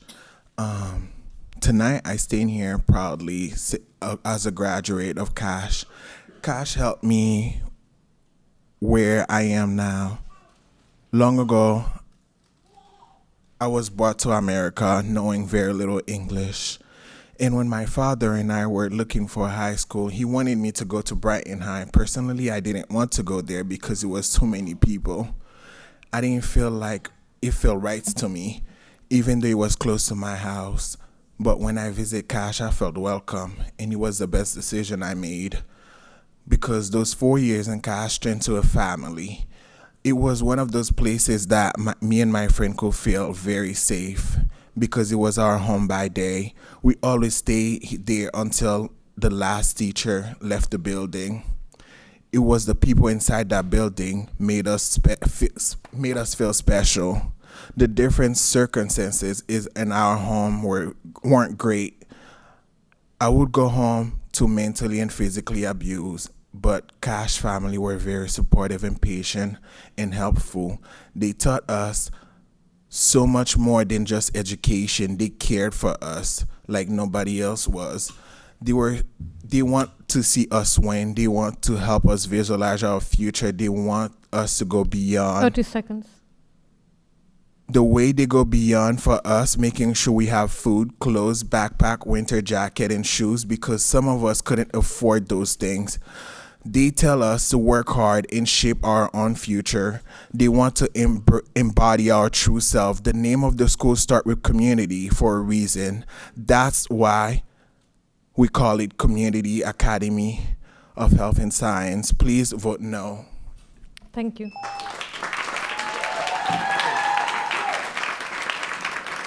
Rachel McDonald.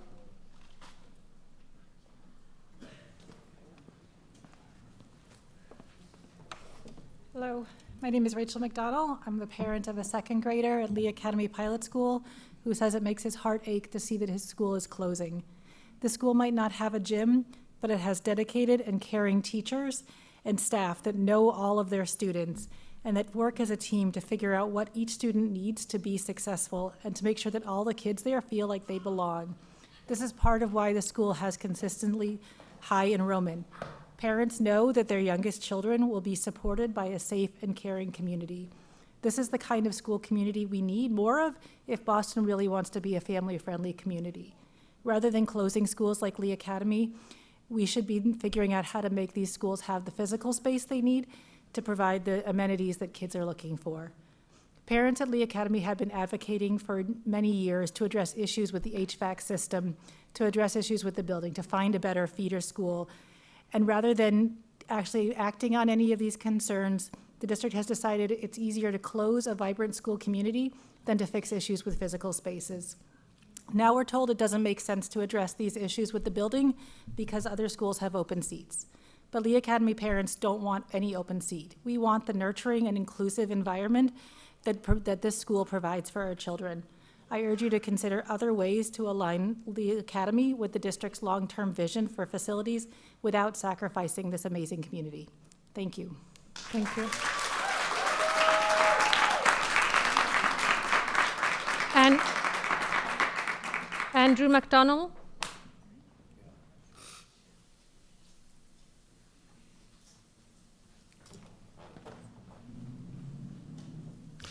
Hello, my name is Andrew McDonald. I live in Dorchester. I'm the parent of a second grader at Lee Academy Pilot School, and I want to send my daughter there in 2 years. We've all seen Capital Planning's report. They note the building doesn't meet facilities guidelines and recommend closing the school. What they don't say is there are two dimensions they evaluate schools on: facilities and community. By community standards, Lee Academy is a huge success. Enrollment is consistently around 100%. This is a school families choose to attend, and it's a school people choose to work at. We've also heard the district's concerns about falling enrollment and school underutilization. This is a real issue, but instead of working to preserve school communities that are in demand and fully utilized, the district proposes to break up the Lee Academy community and destroy everything that makes it stand out. This area of Dorchester already suffers from inequitable support from BPS, with problematic schools and low-quality facilities compared to other neighborhoods. The district has not considered if the student population will be well served by being scattered among remaining schools, and this will lead to more students leaving BPS entirely. The educational community we have is successful and in high demand, in spite of poor facilities and underinvestment by the district. We recognize the facilities Lee Academy has been given are inadequate. We as an educational community deserve better, that's for sure. But the district's proposal to throw away the community because of the facility is foolish and short-sighted. People know how to build buildings. We don't know how to build strong communities. This is a school community has been built on over a decade of hard work and human connections that BPS doesn't know how to replicate. It needs to be given a space to continue and grow, and I hope the district can take lessons from it that uplift students across the district. I urge the committee to vote no on the closure of Lee Academy Pilot School and instead demand the district find creative solutions that meet long-term system goals while also preserving the Lee Academy community and other school communities, not demolishing them. Thank you.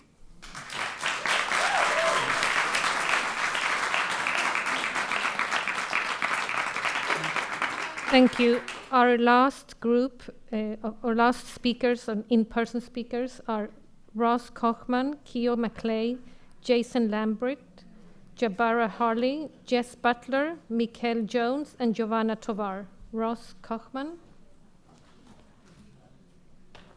No? Keo McClay? Jason Lambright?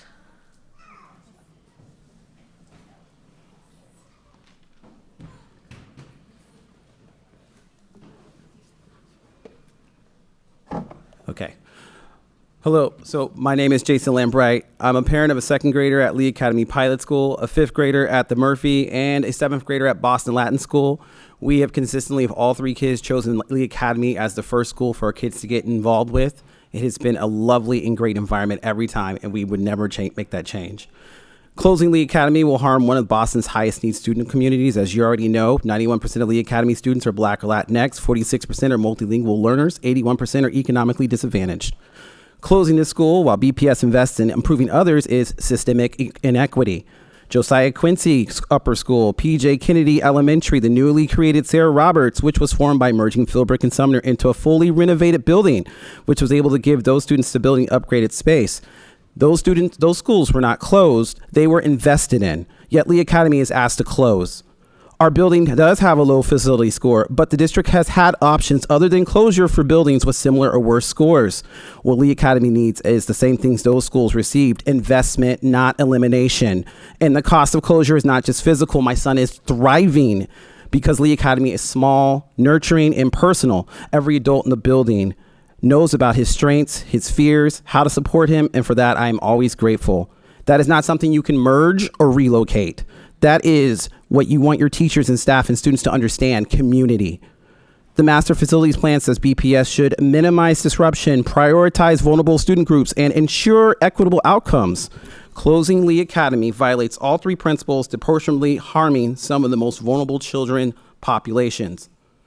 I implore you to think further of more creative options. If my kid threw a temper tantrum, all three of them, I can't just start yelling at them. I have to find other ways to resolve this issue. You cannot just close the school and say, oh, well, it'll work itself out. It will not. Kids need more answers than just saying that your school isn't working for our reasons. Thank you.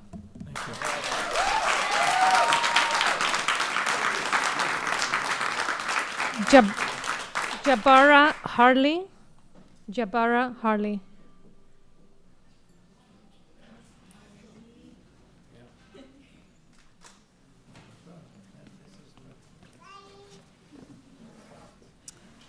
Okay. Hello. My name is Jabara Harley, and I have been a speech therapist at the Lee Academy Pilot School for 8 years. Lee Academy is a unique, loving, supportive, beautiful, small school community that caters to early elementary. You're not just closing a building, you are scattering a high-needs community. 1/3 of our students have disabilities, and almost half of our students are multilingual learners. It's hard to believe that you are doing what's best for the students when you did not come into our community to get our input. You should really think about that. I haven't seen any of you in my school building.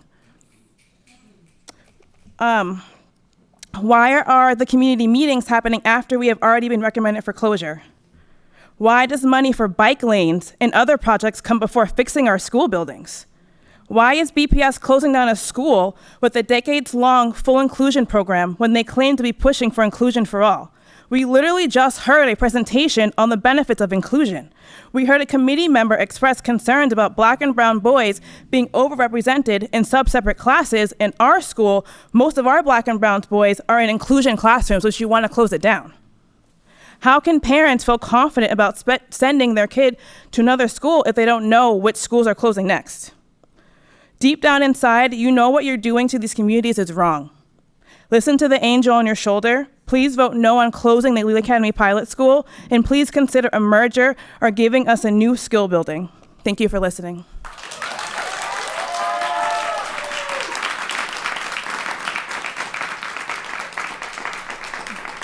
Jess Butler.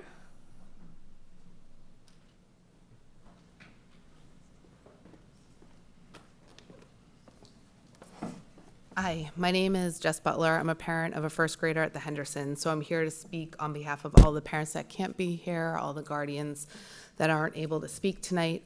We're here, everyone that's still lingering here, we're all here because we care about the students of BPS. We all believe that every student deserves a seat at the table. Without inclusion done right, that will not happen. For those of us who don't know, the Henderson is an innovation school known for its specialization in inclusive education. It was world-renowned. International experts traveled to the Henderson to learn how to offer real inclusion to their students. And now, because for whatever reason, I think lack of district support, we're seeing where the Henderson is now. Removing the high school will create more harm for an already vulnerable population. We need to do better to support the school with creative solutions that do not involve closing. Let the high school evolve into the best educational experience it can be for all students. Maybe that looks like a different building, a different state, a merger. The building and the facility that are on Croftland have been the same building since it started. So what is different about that building now? What shortcomings have been found that everyone else was okay with when it first opened up? And the implementation of the timeline, which you had asked about when it would be fully ready, it seems like the 9th graders, the first year that they enter in 2028, that will be the first year of inclusive 30 senior seconds. year, which doesn't seem like a good plan. And I'm really tired of being on this side of the table advocating for our children. I think that voting no and asking for a really specific plan is the only way to go. Yesterday at the off-record meeting that BPS held, there were no specific plans. There are people who have children that they have no other options, and the district couldn't even come up with a specific outline. That's incredibly disrespectful. These are children, and we need to do better. Thank you.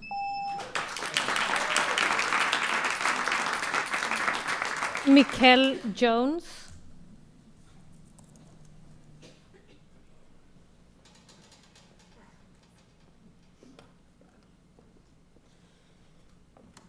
Hello, my name is Mikkel Jones. I'm the parent of a second grader at Lee Academy School, Academy Pilot School. My child was homeschooled. Thank you, because I'm nervous. Love you, Kyle. My child was homeschooled his whole life up until this year. There is no better school he could have been at than Lee Academy Pilot School. They just embraced him so well. He knows everybody's name now. He loves it there. He thrives so well. My child went from an anxious start to public school to knowing everyone's name, including the teachers that aren't even his. Small, inclusive schools matter.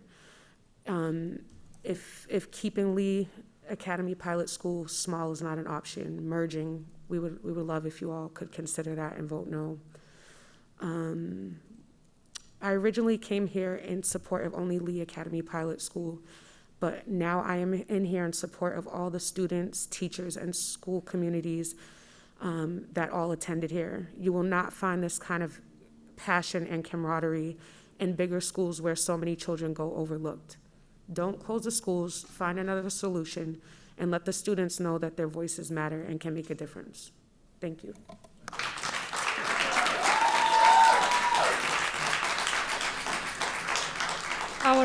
Our last in-person speaker is Giovanna Tovar.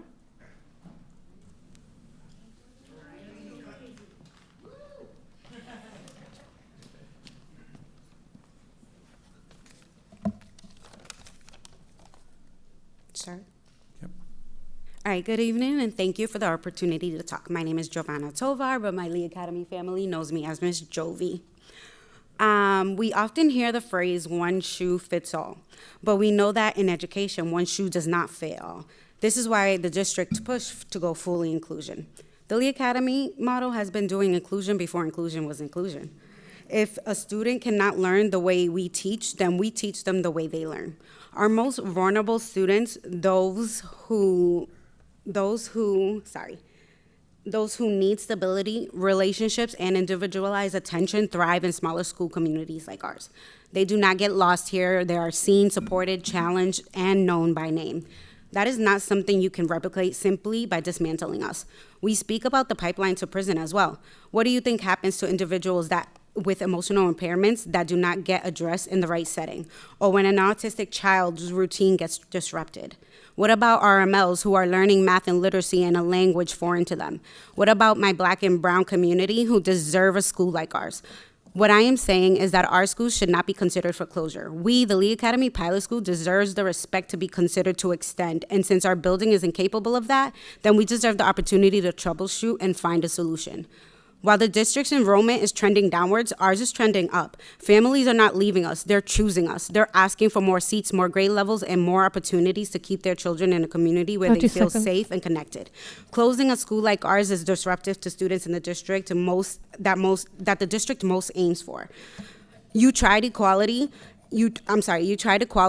distributed tools and assistance equally. You're trying equity and customized tools that address inequality. But the problem is systematic. So we want justice. Fix the system to offer both tools and opportunities. For the sake of our school, our families, for the sake of equity and actually, let's scratch that, for the sake of justice. Thank you.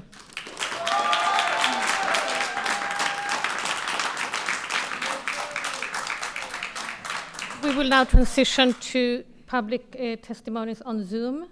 Please raise your hand when I call your name, and also please remember that you need to be signed in on Zoom with the name you sign up for public testimony. Our first person is Councillor Mejia.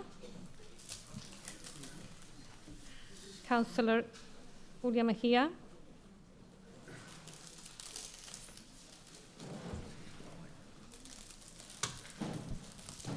Am I here? Can you see me? Yes, we can see you. You can start. Good evening, Chair and members of the school committee. For the record, my name is Julia Mejia, Boston City Councilor at large, and no stranger to this committee.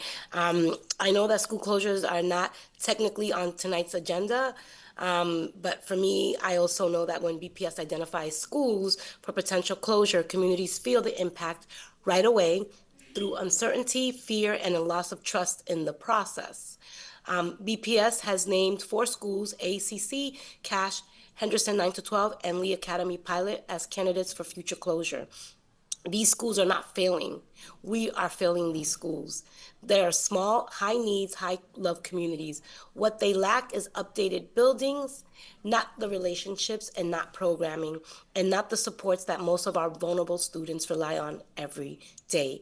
This is just another form of gentrification in the school district space. These schools deserve students with complex IEPs, and who have emotional and behavioral needs, multilingual learners, and young people who have struggled to feel safe in larger settings. Closing or destabilizing these communities, even on a long timeline, would come at a real cost that cannot be measured by enrollment numbers alone. I want to be clear.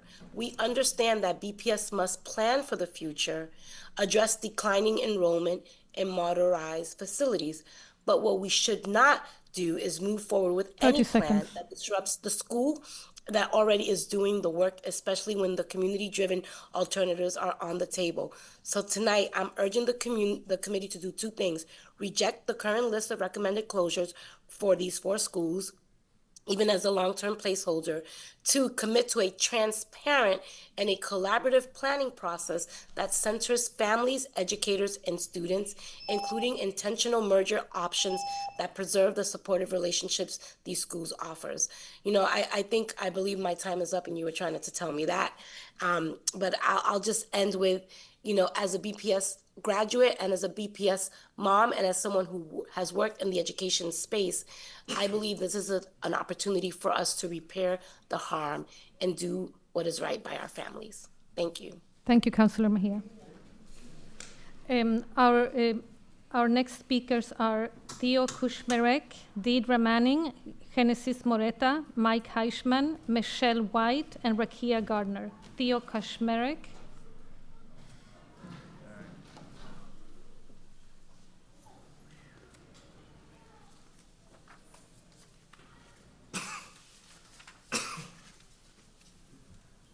You can start.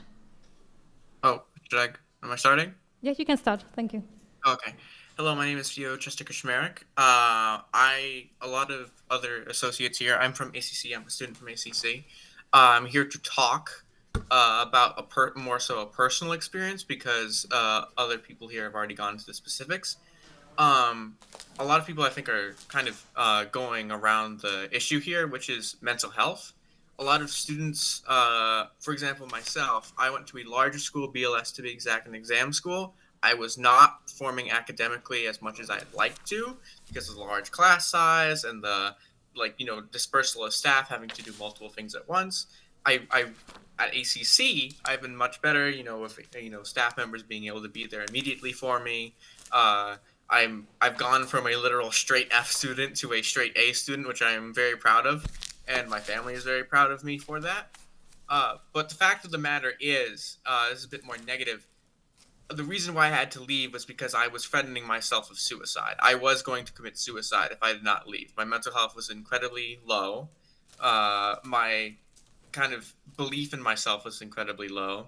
When you're in an environment where you are devalued naturally and by being seen as an other, you feel like you're going to have to do something to yourself. And I think a lot of students having to randomly just immediately up and go out of their school, that might increase a few people's thoughts, of depressive thoughts of 30 trying to commit seconds. suicide, because I've seen students and I've been friends of students who have had issues like this and have committed suicide. And I have lost a few friends, and I would like that to happen again. Thank you very much. Thank you. Thank you. Our next speaker, Deidre Manning.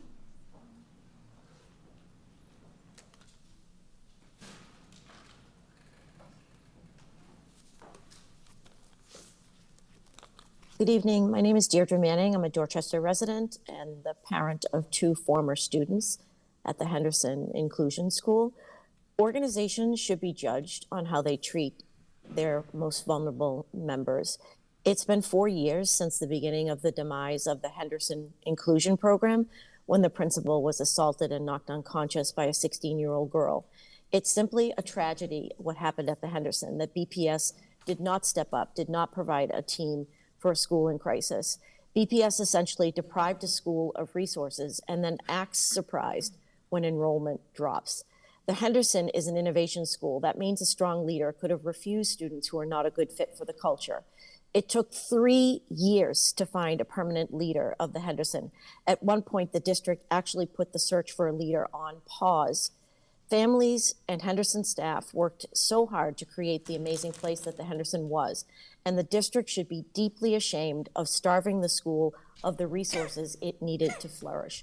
Those students do not have other choices and desperately need stability and routines.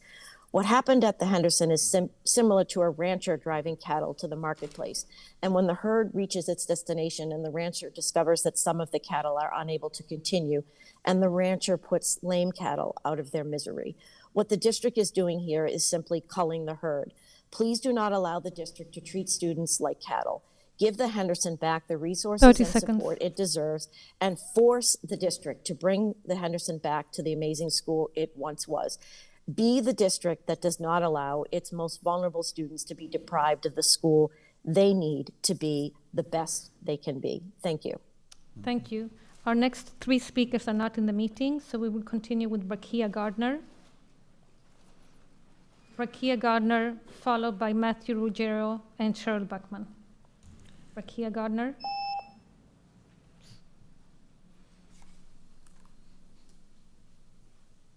Hello. Hello, you can start.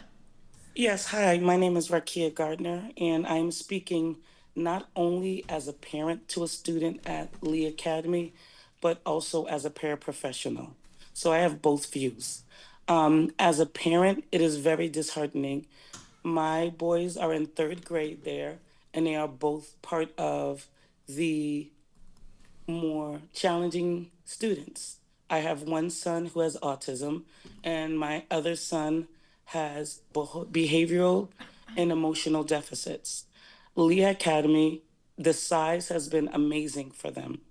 my son started, at 3 years old, he wasn't talking, isolating, self-harming. And by this point, he didn't know anything. Was able to learn his alphabet through, not by BPS standards, but by learning through animals. My other son, even when he's having his emotional meltdowns, he's throwing and hitting, I've never felt like my son wasn't loved, cared for, or safe with all the staff. And if this school went up to the 6th grade, they would never leave. And they thrive in small schools. The anxiety my children have now, wondering why Lee Academy has to close, he can't visit his teachers when he leaves, and closing down other small schools where these mega schools that BPS now wants to have doesn't fit for all children. 30 Definitely seconds. not my children. And as a educator at Lee Academy, the way this was done is absolutely awful. When speaking, they cannot guarantee a job because they're closing so many schools. I'm not guaranteed employment. I am not even guaranteed my current salary because I am a surround care para. This is anxiety ridden for my entire household. I don't know if I'll have a job. Thank you. They don't know Your time what is up. schools they may attend that are small. Sorry, your time And- is up. Thank you very much. Our next speaker is Matthew Ruggiero.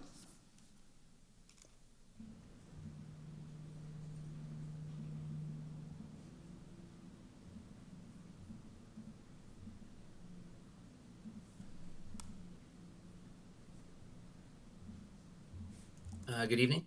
Good evening, you can start. Thank you. My name is Matthew Ruggiero. I am an ESL teacher at English High School. Tonight, I'm speaking as a graduate of another course to college. I wrote this about ACC when I was 17 years old and graduating high school. I think that this is an amazing school. It's a place where learning happens, where students are challenged to work and think harder than they have before, that asks them not to give up because they won't be given up on. It is a special community. I went to ACC because I believed in community. I went to a school where people knew me and supported me, where I learned with other students instead of competing against them. This is what drives me as a teacher in Boston today, to be a part of a community that knows and supports young people to learn together. When students and families and educators call for improved facilities and opportunities, they want them for their communities, not at the cost of them. This is why the BTU has a position grounded in the experiences of people who have felt the pain of school closures and underinvestment that calls for a commitment first to new and renovated school buildings for existing communities. I urge you to listen to the ACC, Henderson, Cache, and Lee Academy communities, and instead of voting for school closures, plan with them to support and invest in our school communities. Lastly, on high schools, as far as I can tell, for at least the last decade and probably longer, Boston has only closed open enrollment high schools. 30 seconds. By design, do not bar historically underserved students. Schools that do not say they are not right for every student. There's a high correlation with open enrollment, with transformation, with underutilization, and lower building scores. Many of these are the criteria you're using to identify schools for closure. But this correlation is a direct outcome of the policies of mayors, superintendents, and school committee members that place our most public schools, the schools that embrace students Thank of you, your diverse time is up. histories, needs, Thank and you. languages at the most risk of underinvestment. Your time is up. Please send, you can always send your testimony to Yeah, me. that was it. Thank you. Thank you very much. Our last speaker is Cheryl Buckman.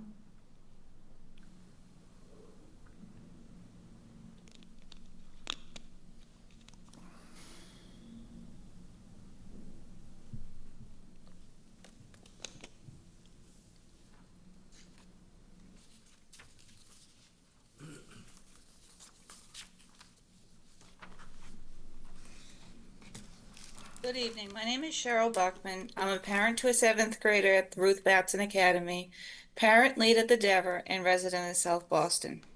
Communities keep learning about school closures one at a time without ever seeing a full coherent plan for the future of Boston Public Schools.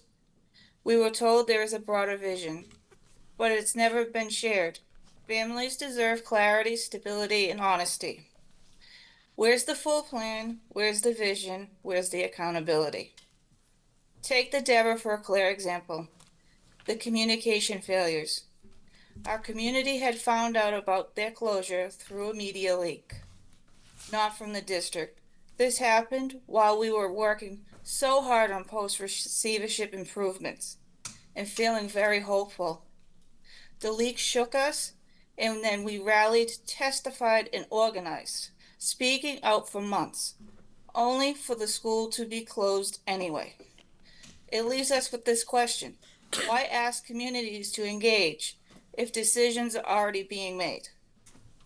A parent's voice cannot be treated as a formality.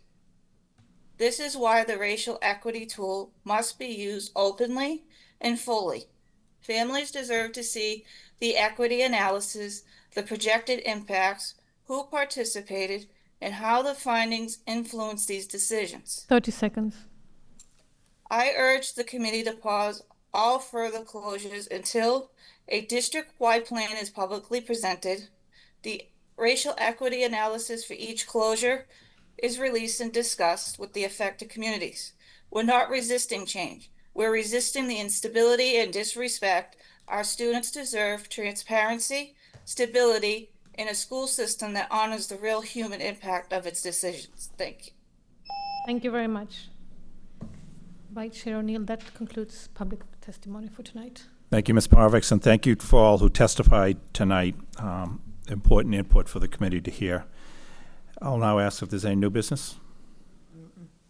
I just have two things in preparation for our next meeting. Sorry, it's getting late. I think it would be helpful going into the next meeting. We heard obviously overwhelmingly emotional testimony from students, from families, from educators, asking us to delay or reject the closure. I guess what would be helpful going into the vote on the 17th is, I guess in concrete terms, how the feedback has influenced any revisions to the proposal, but maybe even more importantly, any of the transition supports for impacted students. And I think it would be helpful for us to discuss the equity analysis of which communities are losing schools. We're hearing a lot about the lack of open enrollment in particular areas. So just like, how are you thinking about that? What does that really mean?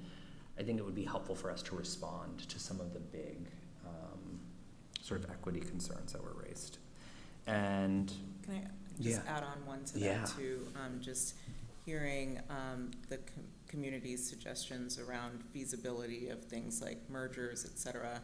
It might be useful to hear whether that feasibility is viable based on enrollment at nearby schools, whether schools can fit with other schools. I'm sure that analysis has been done, but I think it might be helpful for the community to know what is possible.